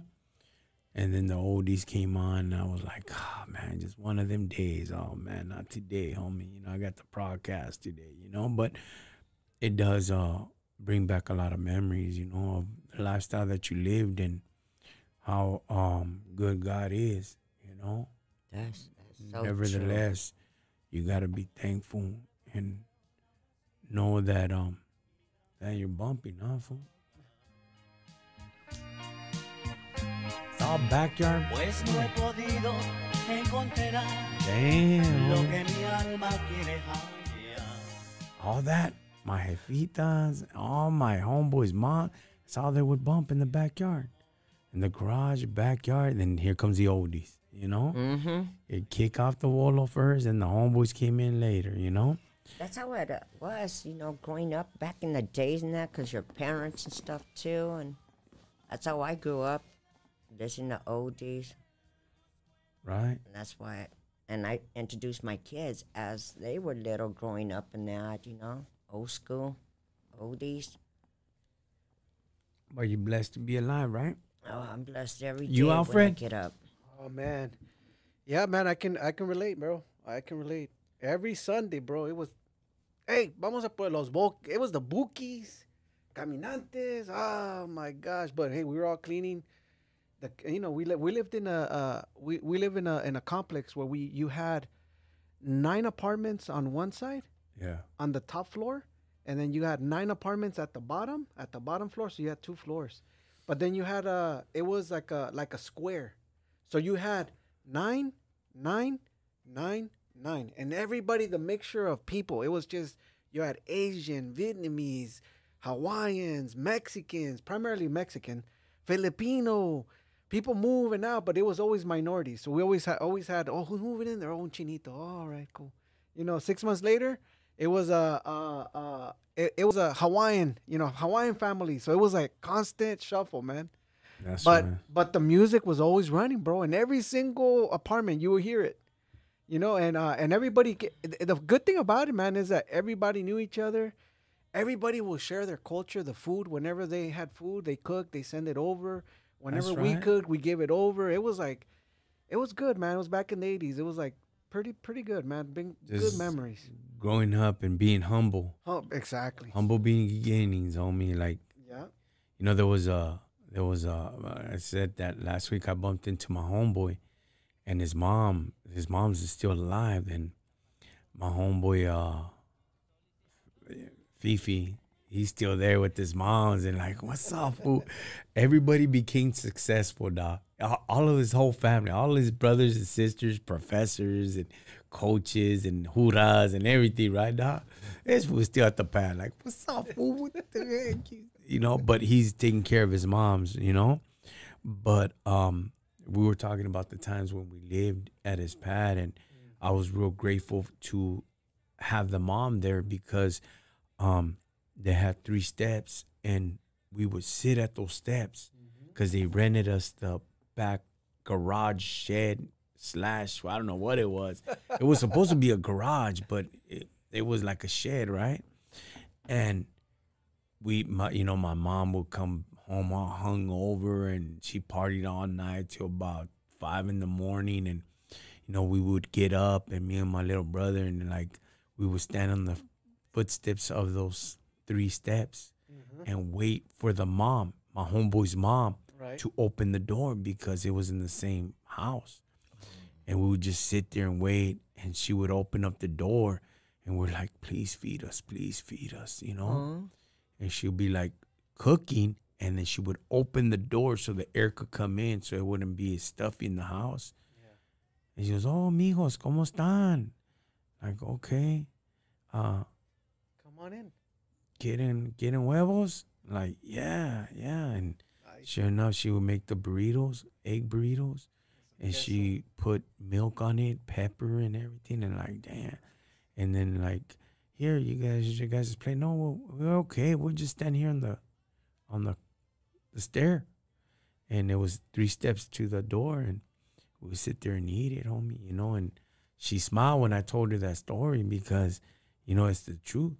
We used to be in those 3 steps, and I told her, thank you so much that you were able to open up that door for us to feed us because my mom was too hungover, and we didn't have nothing in the refrigerator, and you would feed us, and you would see us coming in Sundays, Saturdays for sure, during the week we didn't have to do that because the school fed us. They fed us, so we would just take off. But Saturdays and Sundays we had to be there like perritos, you know what I mean? Like little dogs, and just waiting for them to open the door, and sure enough they would. So when I told her that story, I said, thank you, and that's why you're so blessed, and all your kids became successful. And she just smiled, you know what I mean? And it was a blessing where that's where Eddie, my homeboy, I didn't let him do crimes with me. Oh. I didn't let him do crimes with me because that's the tia. Respect. That's the tia. Oh, and right on. The tia and the tio were real cool, and then the dad was a snapper too. I didn't want to deal with him, And it was mostly the tia and the tio that they took me in, and I wouldn't let the nephew do crimes with me, dog. And he would get mad. Like, hey, dog, why don't you let me do honest? Like, I don't want, get out of here, fool. I don't want you here. And look, he became a correctional officer, homie. Wow. And he became a real estate agent. So he does all these things, but grateful to what people has helped me out in my life, and I'll never forget it, No, you can never forget, where you came from and that. Who was there for you as you were growing up when you didn't have nowhere to stay? You stayed at the park, wherever you found shelter. Or go take a car and go sleep in a car. But I remember those days too. But then, the homies, moms would take me in, feed me and that. I was blessed, but I always wanted to get money and that, to give them some money because I was thankful for them to feed me and let me stay at their house. Yeah. Yeah, it's a blessing. I'll never forget the people who opened up the door for us. It sits and it's stuff like that and people like that you never get out of your life, never get out of your mind, your heart, because it's like they looked into something deeper than just a taco, They have sympathy, they had respect, they had love, but they knew they couldn't cross such boundaries because those kids weren't theirs. You know, it belonged to somebody else, but yet they were willing to give us a helping hand, you know? Yes. And I'll be like, damn, you know, I never forget all them gente that fed us as kids, homie. You know, is the neighborhood still there? Yeah, there's only like one family still living there. The other side, there's another family there, but the majority, they've passed away, or just moved on, you know, to other cities, other states. But till this day, my homeboy's dad, pops, and all that, I look at him as a dad. I give every single dollar that I have in my wallet every time I see him. And that guy cries. He goes, ¿Por qué, mijo? ¿Por qué siempre me haces esto? You know, like, why do you always do this to me, you know? Yeah. And he's all like, I go, because you need it. He goes, how do you know I need it? I go, because you're sober, you're doing good. It's okay, you need it. Don't worry about it. He goes, ¿Por qué yo, mijo? You know? I go, hey, Holmes. Hey, jefe, acuérdate, yo no tenía nada y tú me ofreciste todo. You gave me everything. You gave me food, shelter, roof. You gave me everything I needed. And if I needed some feria and I couldn't get it, you were there for me. I go, that goes a long way. Now it's your turn, you know? And he's all like, man, I go, you ever need a place to stay, homie, you get out of your program, because he loves living in his program. He won't leave the program. I think he's a lifer there. He won't leave it. He says, if I ever go out again to the streets, I'll get high. I go, hey, si un día quieres salir y quieres cambiar tu vida y whatever, my house is your house. You come in my house whenever you want, homie.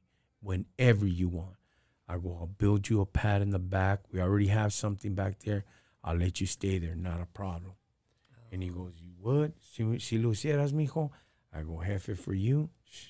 How many times did you close the door on me? He goes, none. Exactly.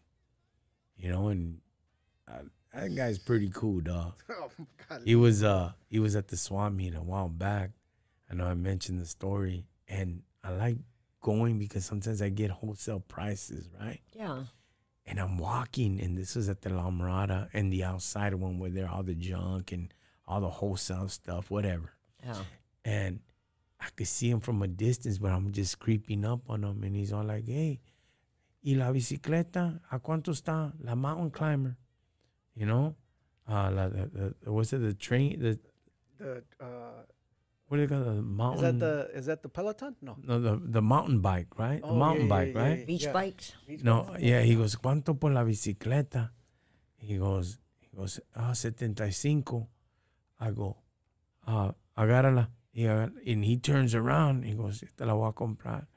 ¿Por qué, mijo? No, like, ¿qué estás haciendo aquí? You know, like, he was all surprised. I go, nah, bring it out and give it to him. You know, and I paid for the thing, and I gave him the rest of the money that I have. And he's all like, mijo. And then he starts tearing up, you know. Mm-hmm. And I taught my kids every time you see him, like when we see him, I have them bum rush him from the back. You know? And jefe, you know, and he's all like, what the heck, mijo, what are you guys doing here, you know? And ¿Cómo estás, jefe? ¿Qué necesitas? No, you know, I don't need nothing. His sisters take care of him real good, but I still look out for him and the sisters too, you know, and I just tell him, hey, man, you know what? He always looked out, and sure enough, he just trips out and he hugs my kids, and he's very happy that he's sober. We're all happy that he's sober, but all in all, you know, you don't forget the gente, you know? No. And you know, as growing up, you know, you were blessed. People helping you out and that. So now the tables turn. It's like, you know, you reach out to them, make sure they're doing good if they need anything. Yeah. And I will never forget who was there for me. Right? That's deep. That's deep. That's deep. As for my other brother, from both of my brothers, they're not doing good, you know, but what can I do? I can only do so much, you know. It's up to them whether they want to change or not. I don't give them money to get high, You know, I buy them clothes, I buy them whatever they need, you know, but they still want to live that lifestyle. One of them, I call him my brother. That's Pops' son. Mm-hmm. You know, he's over there in TJ and just, you know, man, este vato. You know what I told him, Alfred? Yep. Give me 6 months clean, carnal. Give me 6 months clean, homie. Get a jale, homie. Get yourself in a Vicla. I'll build a business. I'll get at your tias. We'll bring everything over here so we could get you going, carnal. You know, I'll help you out. I'll give you my word, homie. You know, I go, you helped me out when I was young. Your family helped me out. I'll help you out. And he can't keep it. He can't stay Clean. Yeah, he does his thing, and it hurts me, and I refuse to go visit him anymore. You know, the last time I seen him, I'm like, this is the last time. He's like, you think you're freaking good now, homie? And he'll call me, threaten me over the phone, and like, nah, man, I'm just, you think you're good? You tell your stories over the internet. You think you're good, homie? You ain't not. Like, homie, I'll put a beating on you, homie, you know, and I don't want to do that, dog. I'd rather just let you live your life, and it hurts me to see you like that, dog. Of course. You know, and you just don't get it, dog. I'm here to help you. What do you need, dog? Well, give me 6 months, dog. Just give me 6 months. I'll help you. Palabra, homie. You know, get a jale. Get your things in order. Just 6 months, dog. And I'll build a business for you out here. I'll go, do you think your tias ain't going to listen to me, homie? They hear me out, dog. They roll with me, dog. Whatever you need, I'll get it for you. I'll bring it to you, homie. And all he wants is just a fatty. And it breaks my heart, homie, you know?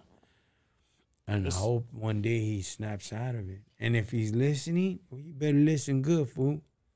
He just Get said it in his together, ways, homie. in that way, you know. Get it together, fool. I told you I got you. As for my other one, my real brother, that guy's worse. That guy's barefooted, talking to himself, smelling like pee and poop at the same time, and So sad. he's just his hair's all long. He look like a caveman, and oh man, you got any money? Got any money? Like, nah, I ain't got no freaking money. What's wrong with you, fool? You know, like, I want to get high. I want to get high, man. Like, nah, not with my money. I'll buy you something to eat. You know, and I go, here, this is your niece and your nephews. Hey, what's up, kids? Hey, but anyways, Tony, you know, like, hey, like, oh,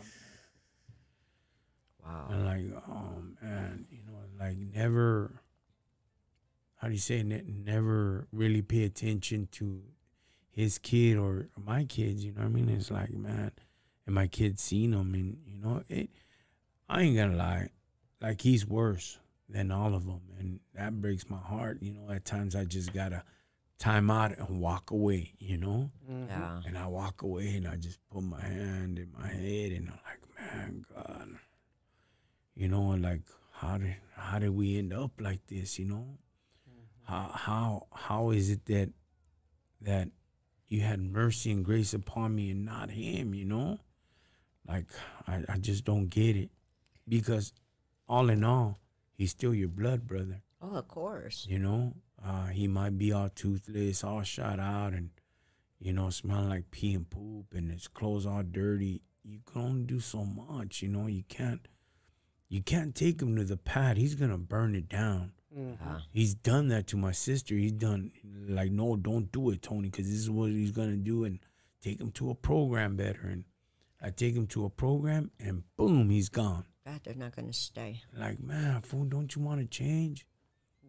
I'll change when I want, but you know what? I'm just going to go get high, and, you know, and I'm like, man. And then one time, me and my uncle caught him out there in downtown, Skid Row. And I ain't going to lie to you. He was like 75%, 80% there in his mind, because everybody was beating him to the panhandling and all that, so he couldn't get high. He couldn't, you know, he couldn't come up with the funds as fast as they did. So his mind was a little there, and he's like, hey, what do you want? You want to go to a program? Nah, hell no, don't take me to a program. Just, I'm going to get some Beastone, get some Yes Guy, and then, you know, I go, what do you want to do? You look kind of cleaned up. Like, just drop me off in Long Beach. I'll be good. Or drop me, I think we end up dropping them off in Long Beach. Drop me off there. I'll be good. Just don't worry about it. I'm like, man, homie, you just don't want to change. And he's like, nah, change is for suckers, you know? Oh. He was just all gone, you know? And sure enough, he's all homeless. And I think I haven't seen him in about a year and 2 years. I think 2 years. Wow. I think 2 years the last time I seen him. So my cousin works with the homeless Okay. in Carson. So he has all the programming The facilities, everything for him. for them. So he tracked them down and he's still alive. Oh, You know, he's still alive. So that's a good thing, you know?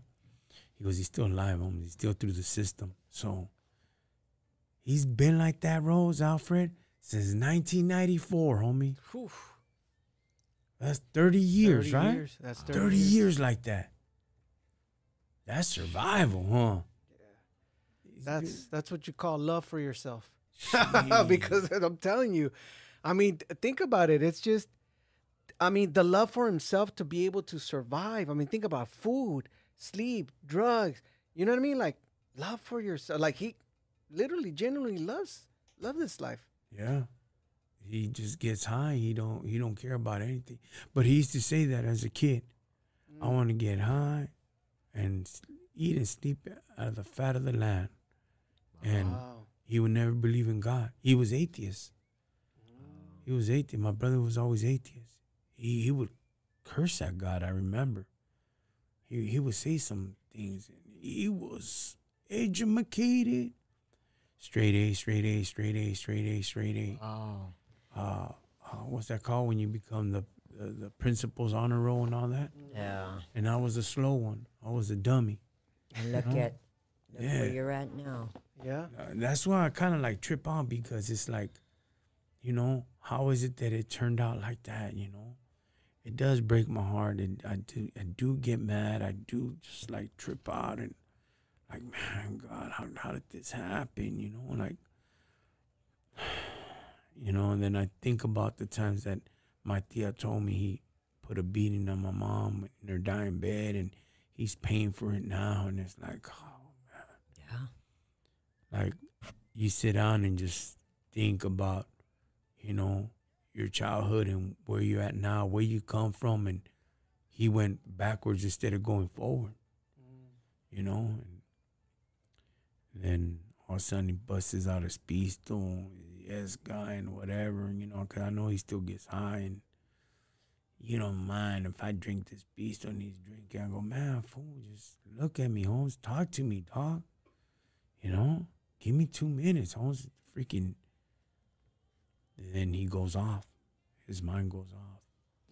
He let the drug take over him. Yeah, he'll be like, hey, remember this? Remember that, Anthony? Hey, he don't call me Anthony, he calls me Tony. Hey, Tony, remember this? Remember when the devil came here? I fight with him all the time. I'm like, man. That's sad. That is so sad. The last time, what he said, he had a dream with, he went to go talk to my mom. He says, I had a conversation with our mom, Tony, and I had to set things straight. And, you know, she's in the hospital right now, you know.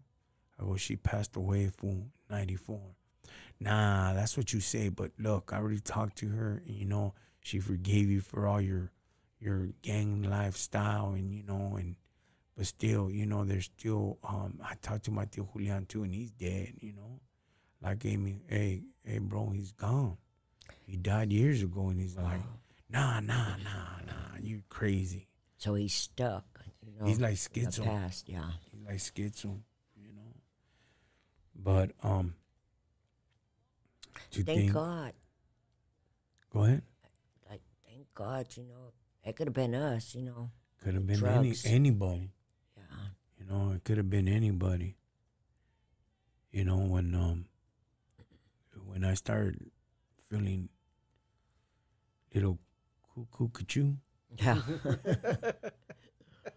when the drugs wore down and the alcohol wore down, and I was going through my phases in my mind and detoxing, and it's nothing nice.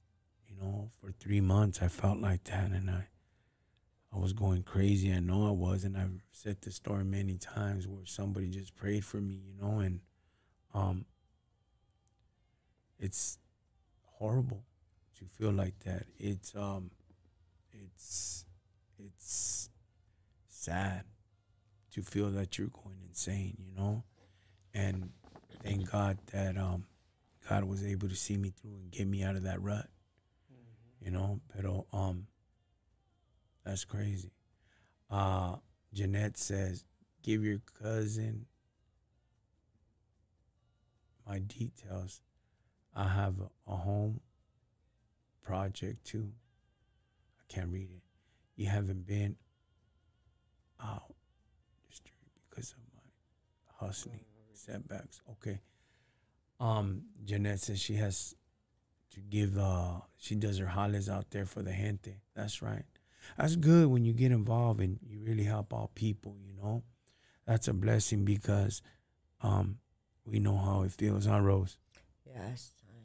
Ain't a joke. It's no joke. You know, you try to survive out there. You do what you have to do. I mean, you go rob. You didn't care. I mean, you know, got to put a roof over your head. You had to eat. Do what you got to do. Or to get your drugs, what you wanted. Cholo Trucker tapped in. What's up, fool? Cholo Trucker's on there. Yeah.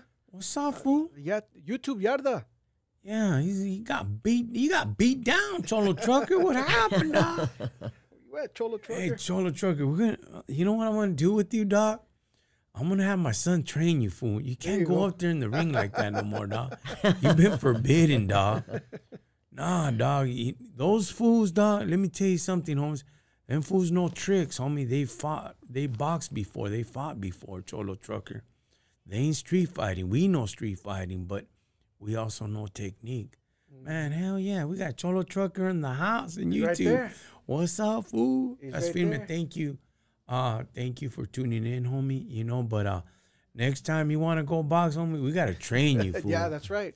He got Cardio, beat- bro. No, it wasn't just cardio, dog. Vato had his hands all open like this, dog. Oh, and no, homeboy tried to bro. swing, and he was clowning him, dog. Yeah, dog. I mean, No. it's like, some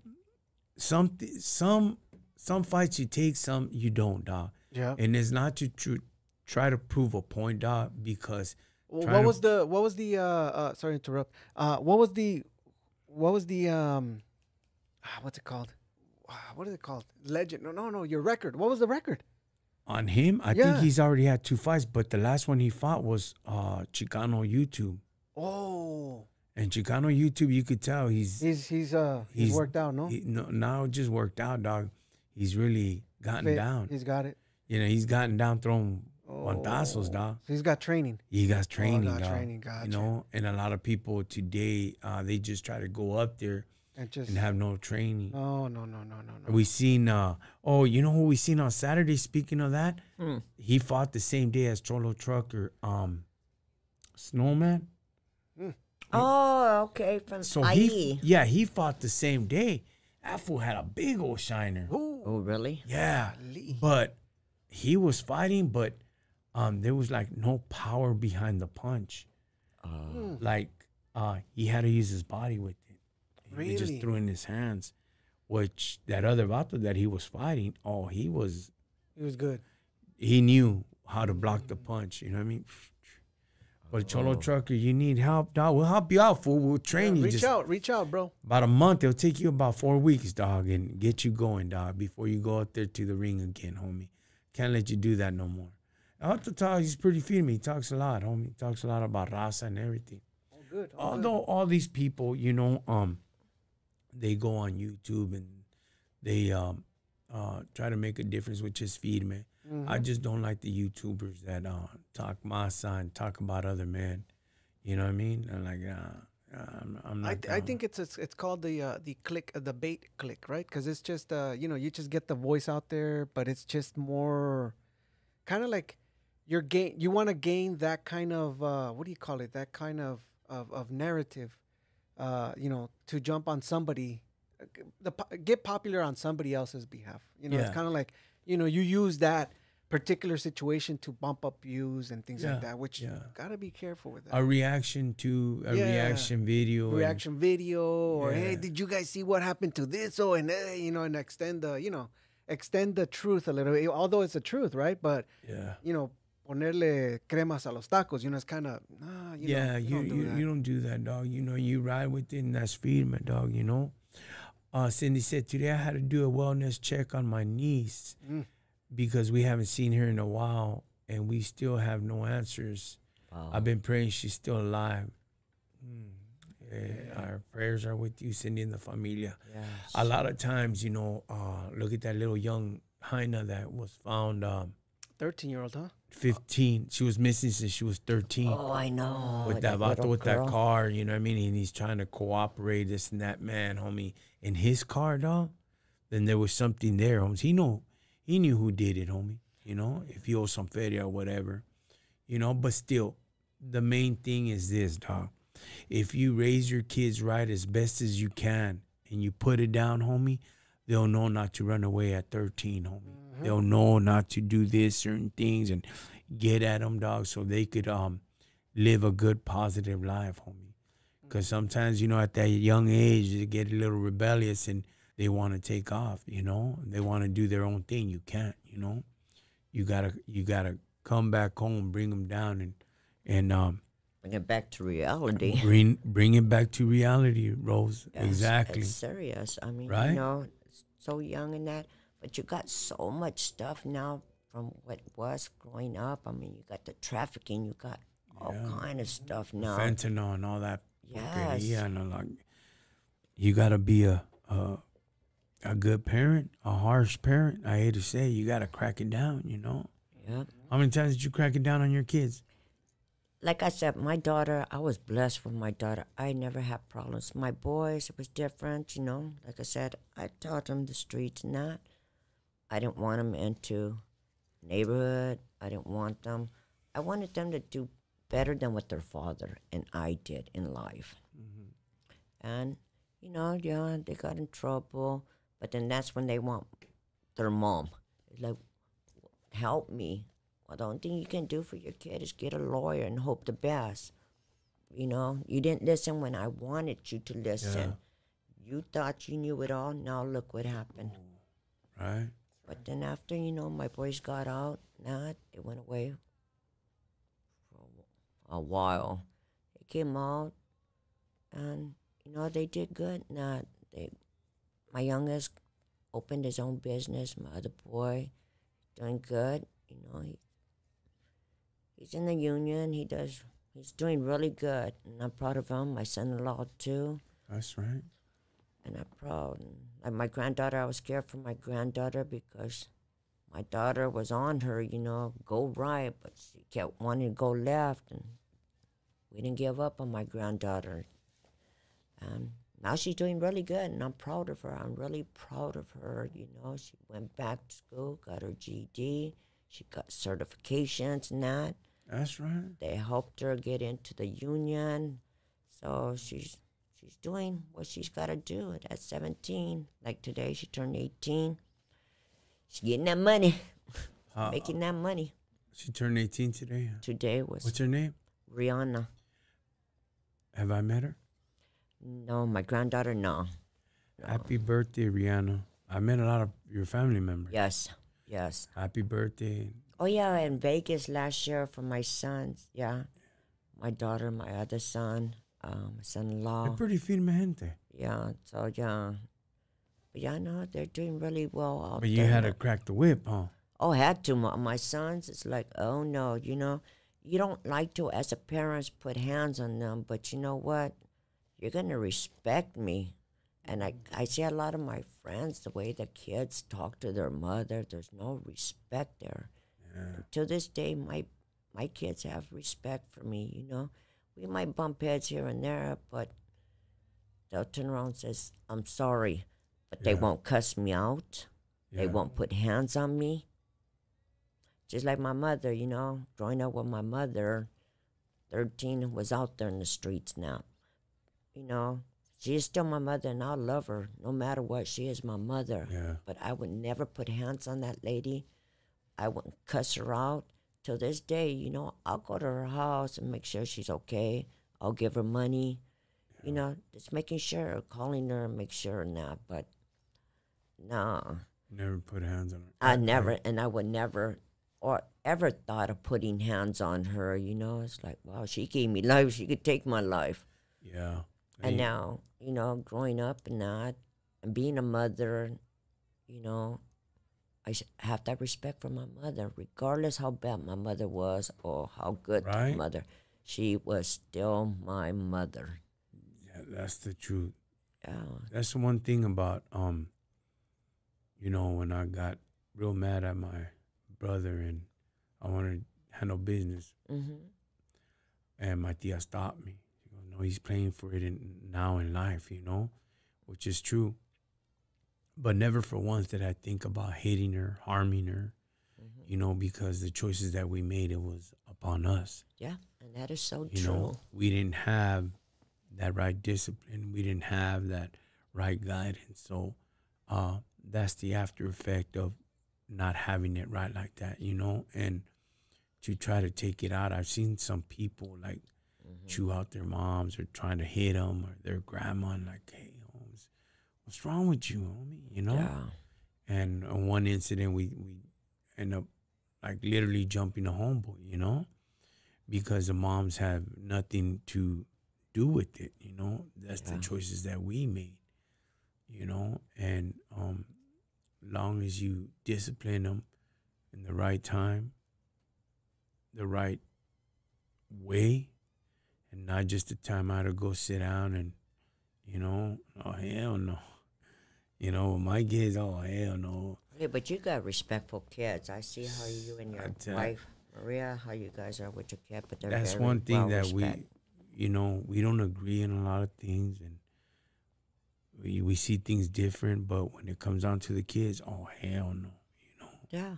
I used to tell them as kids, hey, point, like when the kids would get out of hand, and my kids would see them, and they're like, oh, they're real respectful, your kids. I go, ask them who their best friend is. Hey, little man, who's your best friend? And he would show the belt, you know? Show the belt, like, get out of hand. That's your best friend. You're going to take care of him. You're going to take care of you, all right, you know? And the people would, like, laugh, but at the same time, like, wow, you know? Mm-hmm. Yeah, that's your best friend, you know? You're going to take care of you. Yeah. You know, keep you in check, keep you in line. In line. You know? And they've never been disrespectful like that. Daniel has been, you know, once he, you know, tried to raise his voice and, you know, and put him in line. Benji too. Well, yeah. You know, I'm your dad. They're going to test you. You know, that's what they do because they're, you know, they're teenagers and they're going to try to test you like, nah, you don't speak to me like that. What is wrong with you? I'm your father, you know, and Mm-hmm. never again have they spoken to me that way, you know. Yeah. But that's the truth that don't, you know, you don't stop. You keep on going Yes. because if you don't raise them, if you don't deal with them, the system's going to deal with them. Yes. Mhm. Oh, Life is yes. going to deal with them, Yes. you know. Yeah, like my daughter one time, you know, junior high already. She comes home and the way she starts speaking to me, I snatched her and I said, I ain't your friends. I ain't the one. Mhm. And since then, you know, it's like she never disrespected me in no way, never put hands on me. I was blessed with her, like I said. Now my sons, no, they never put hands, you know, they'll mumble under their breath and that and turn around. It's like, what you say is like nothing. It's like, okay. But like I told him, you know, it's my house, my rules, you know. I'm here to help you. And if you can't respect my house with the drugs, whatever, get out. Yeah. And no, my boys, you know, I had a little trouble with my boys, but they were good. They were good. I just had to Yeah. put my foot down to show who's the boss. Exactly. That's what you got to do. You don't put your foot down, then they ain't going to respect it. They're gonna walk over you. Yeah, and like I mentioned with Maria and me, well, like, man, I'm trying to raise some kids here. I'm trying to raise some men here, and we won't see eye to eye in a lot of things. But when it comes down to the kids, she steps back and I deal with it, because I don't want them to be thugs. No. I don't want them to be failures. I don't want them to be like, oh, well, I don't want to do this. I don't want to. No, you're going to pick something up. By the time you're 18, you better be doing something, homie. You ain't going to be living here for free. And that's the truth. Daniel already knows that. Like, hey, Pops, Dad, I'm running the warehouse. I'm running everything. I go, that's why I ain't kicking you out. You want to stay? You could stay. If you want to leave, you could leave, homie. Yeah. This But whole he's a good business kid. is your guys'. I'm only doing it for you guys. I could care less about me, because I know that. That's the reason why I know this business is going to grow bigger and bigger. It's going to grow. I go, it's your guys'? Yeah, Dad. That's what I want you guys to know. That it's your guys', not mine. I don't care. But I do the best that I can. But you're setting your kids with the company, with everything. You're showing them as a young age. So you know what? Thank God they got their mom and dad, you and Maria. And what you guys are showing them, they're well respected. They're hard workers, because I see that. And it's like, wow.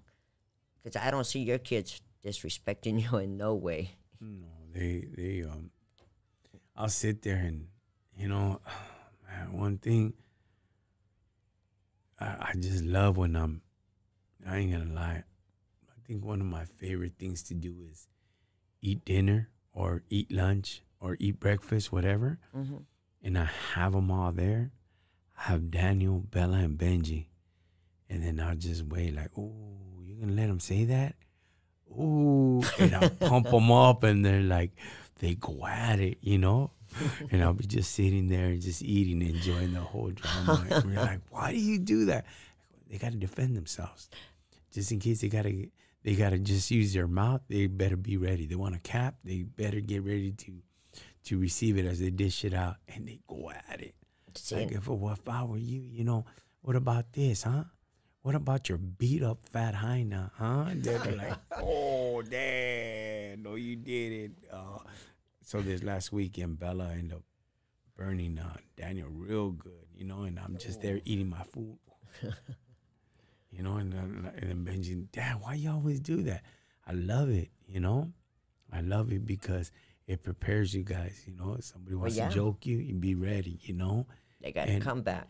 And you guys are good kids, and don't take it personal, You know how to dish it out, get ready to receive it, and teach you guys to have a good sense of humor, And then at the end of it, hey, hug each other. We're good to go, and the meal is finished, and vámonos, I love that the most, I think God blessed me with something to live forward to, Yeah. And if I gotta bust my butt and go out there and throw fire out of my mouth and all that, then I gotta do what I gotta do, homie. I gotta do what I gotta do for my kids, homie.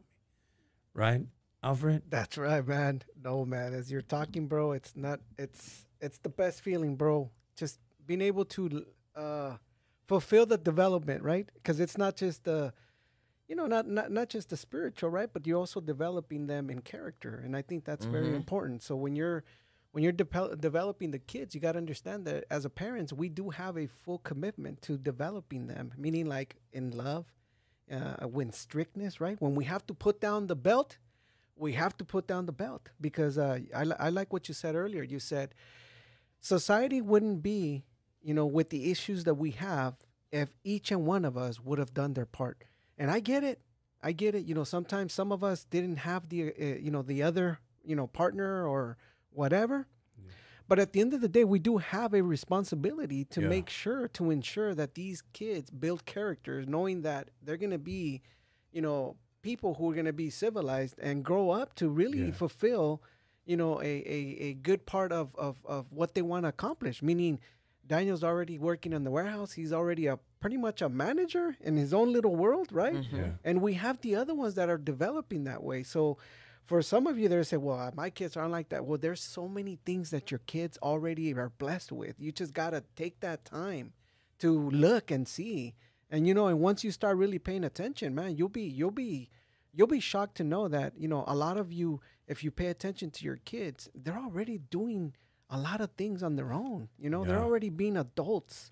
When you're talking about your kids, having that little discussion amongst each other, it's so fulfilling because guess what? You're not only building the unity, but you're building that trust on one another that, hey, no matter what I say, at the end of the day, we're going to hug this out. Yeah. And we're going to have fun doing it, So kudos to you, as always said, and kudos to, Rosie, man. I mean, come on, 2 boys. Golly. I got 2 girls, and I'm like, I don't know what to do sometimes. Should I say something? No, I'm not saying that. You're right, because girls are very emotional. And you probably understand, too. You got one, too. So it's like, oh, my goodness. So, the wifey always tells me, hey, do it with character. Do it with love. And I'm like, I know. We don't have a full instruction manual, right? But we do have the Bible that helps us and gives us the instruction on how we can do this to our kids. So good job, you guys, for doing wonderful work with the kids. Yeah, I said, bro, Bella gets emotional and Daniel puts her on check. Yeah. And he's all like, but he'll clown her. Like, Dad, you just don't understand my life. And he'll put like white music and he'll roll with it, dog. Like, hey, you ain't right. I go, hey, Dad, that's what you see. You know what I mean? All these people with the girl and the guitar and all. Like, oh, man, you're right, You just don't understand my life, Dad. Yeah. I like, oh, man, but then I got to be gentle with her more than I am with the other kids. With her, oh, man, I'll jump on her bed real quick, like in the morning, and she'll be covered up, and I'll kiss her head or her face or her cheeks. Hey, Mama, rise and shine. Come on, baby girl, let's go, The kids, man, the boys, I swear to you, dog, I'll kick the door open, and I'll say, levántense, cabrones, let's go, And Maria goes, man, why you like that? Let them like. And Daddy wakes up like, man, I go, get your butt up, get your stinky, get in there, homie, And is that your phone or my phone? Hey, mine. Oh wait. Oh yeah, it's mine. I didn't bring my other phone. Hello. But you know what? It's us teaching a responsibility. Because one day when they get older, they're gonna have their families. Yeah. And you want them to have a better life, to do something with their lives, where they can support their families and that. Right. I mean, that's how I want it for my kids. Is teach them responsibilities. You know what? You work. The harder you work, you appreciate what you buy. Now you could go out there and you can steal, you can sell drugs and everything, but you ain't gonna care. Yeah. It's just like, oh, I'll just buy him another one. Yeah. And when you work for it, you know how tiresome it is, and you're gonna appreciate that more than with anything else. Yeah, that's true. That's very true, Rose. That's what I taught my kids. It's like, you know what?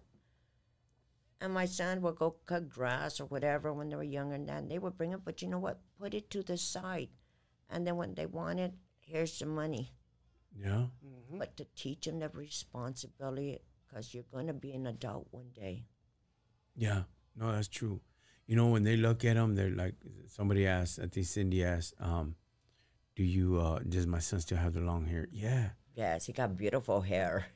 And they look like homies, right? Yeah, Rose? your sons, yes. And they'll look at them like, hey, don't think that they're homies. They look like homies, but they're Hollywood style. They're Viclero style. They're not, from the guys like that. They ain't gonna live that life. Well, we all live that life. My grandma, my mom, all the guys. My uncles, me. No, not these kids. No, heck no. They're going to know about the streets, I will teach them about drogas and all that. They've seen all that. So they won't make no stupid decisions like that, I'll ask Benji, hey, Benji, so what's up then, homie? Well, when you going to come over and little bit of yes, and get a little... Dad right there looking at you, homie. It's okay. And he looks at me like, God, I'm never gonna do drugs. Like, good, homie. Just testing you, homie. Just You testing pass. you, dog. You pass. As for Daniel, I tell him, hey, mijo, you know, I don't want you drinking. But there's gonna come a time where you're gonna want your pisto and whatever. Then you sit down and have it with me. You know what I mean? I'm not gonna do it, but you're open to be stay here in the pad, not inside the house, but outside. You gotta respect that, mijo. But I'll be there. You know, so you'll know, you understand. There's gonna come a time. Nah, Dad, I ain't gonna anytime soon. I'm good. I go, thank you, mijo. You know, you become an adult, then you could do your thing, and that's feed, man. But I appreciate it. He goes, nah, Dad, I ain't gonna do that. I think I got too much going on for my life, you know. I said, thank you, thank you so much, you know.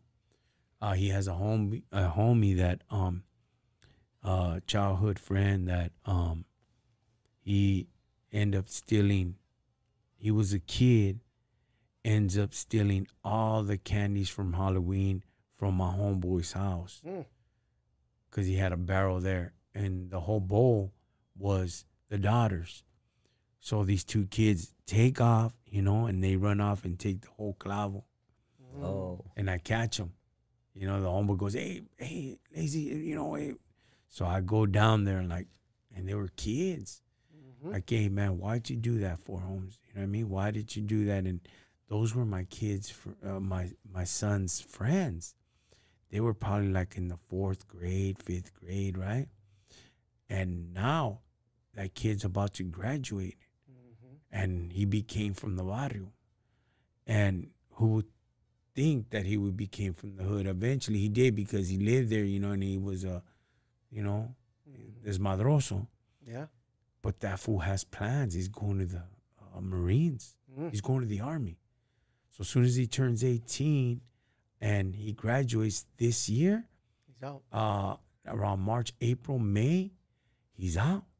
So I told my son, see me? Oh, that's good. Like, you know, and that guy just like did a whole turn. He got away from the whole desmadre, got a jale, got a car, got away from all the mayhem, and he's ready to go to the Army. There you go. He has no felonies, no nothing. I said, man, that's great. So every time we see him, hey, David, you ready, mijo? You ready? Like, yeah, I'm ready. We're going to be there. So I told my son, I reminded him again, I go, mijo, as soon as he graduates and he goes to the academy, make sure you get all the info so we can be there when he graduates from the academy, you know? Because that's a blessing, you know? Yes. Yeah.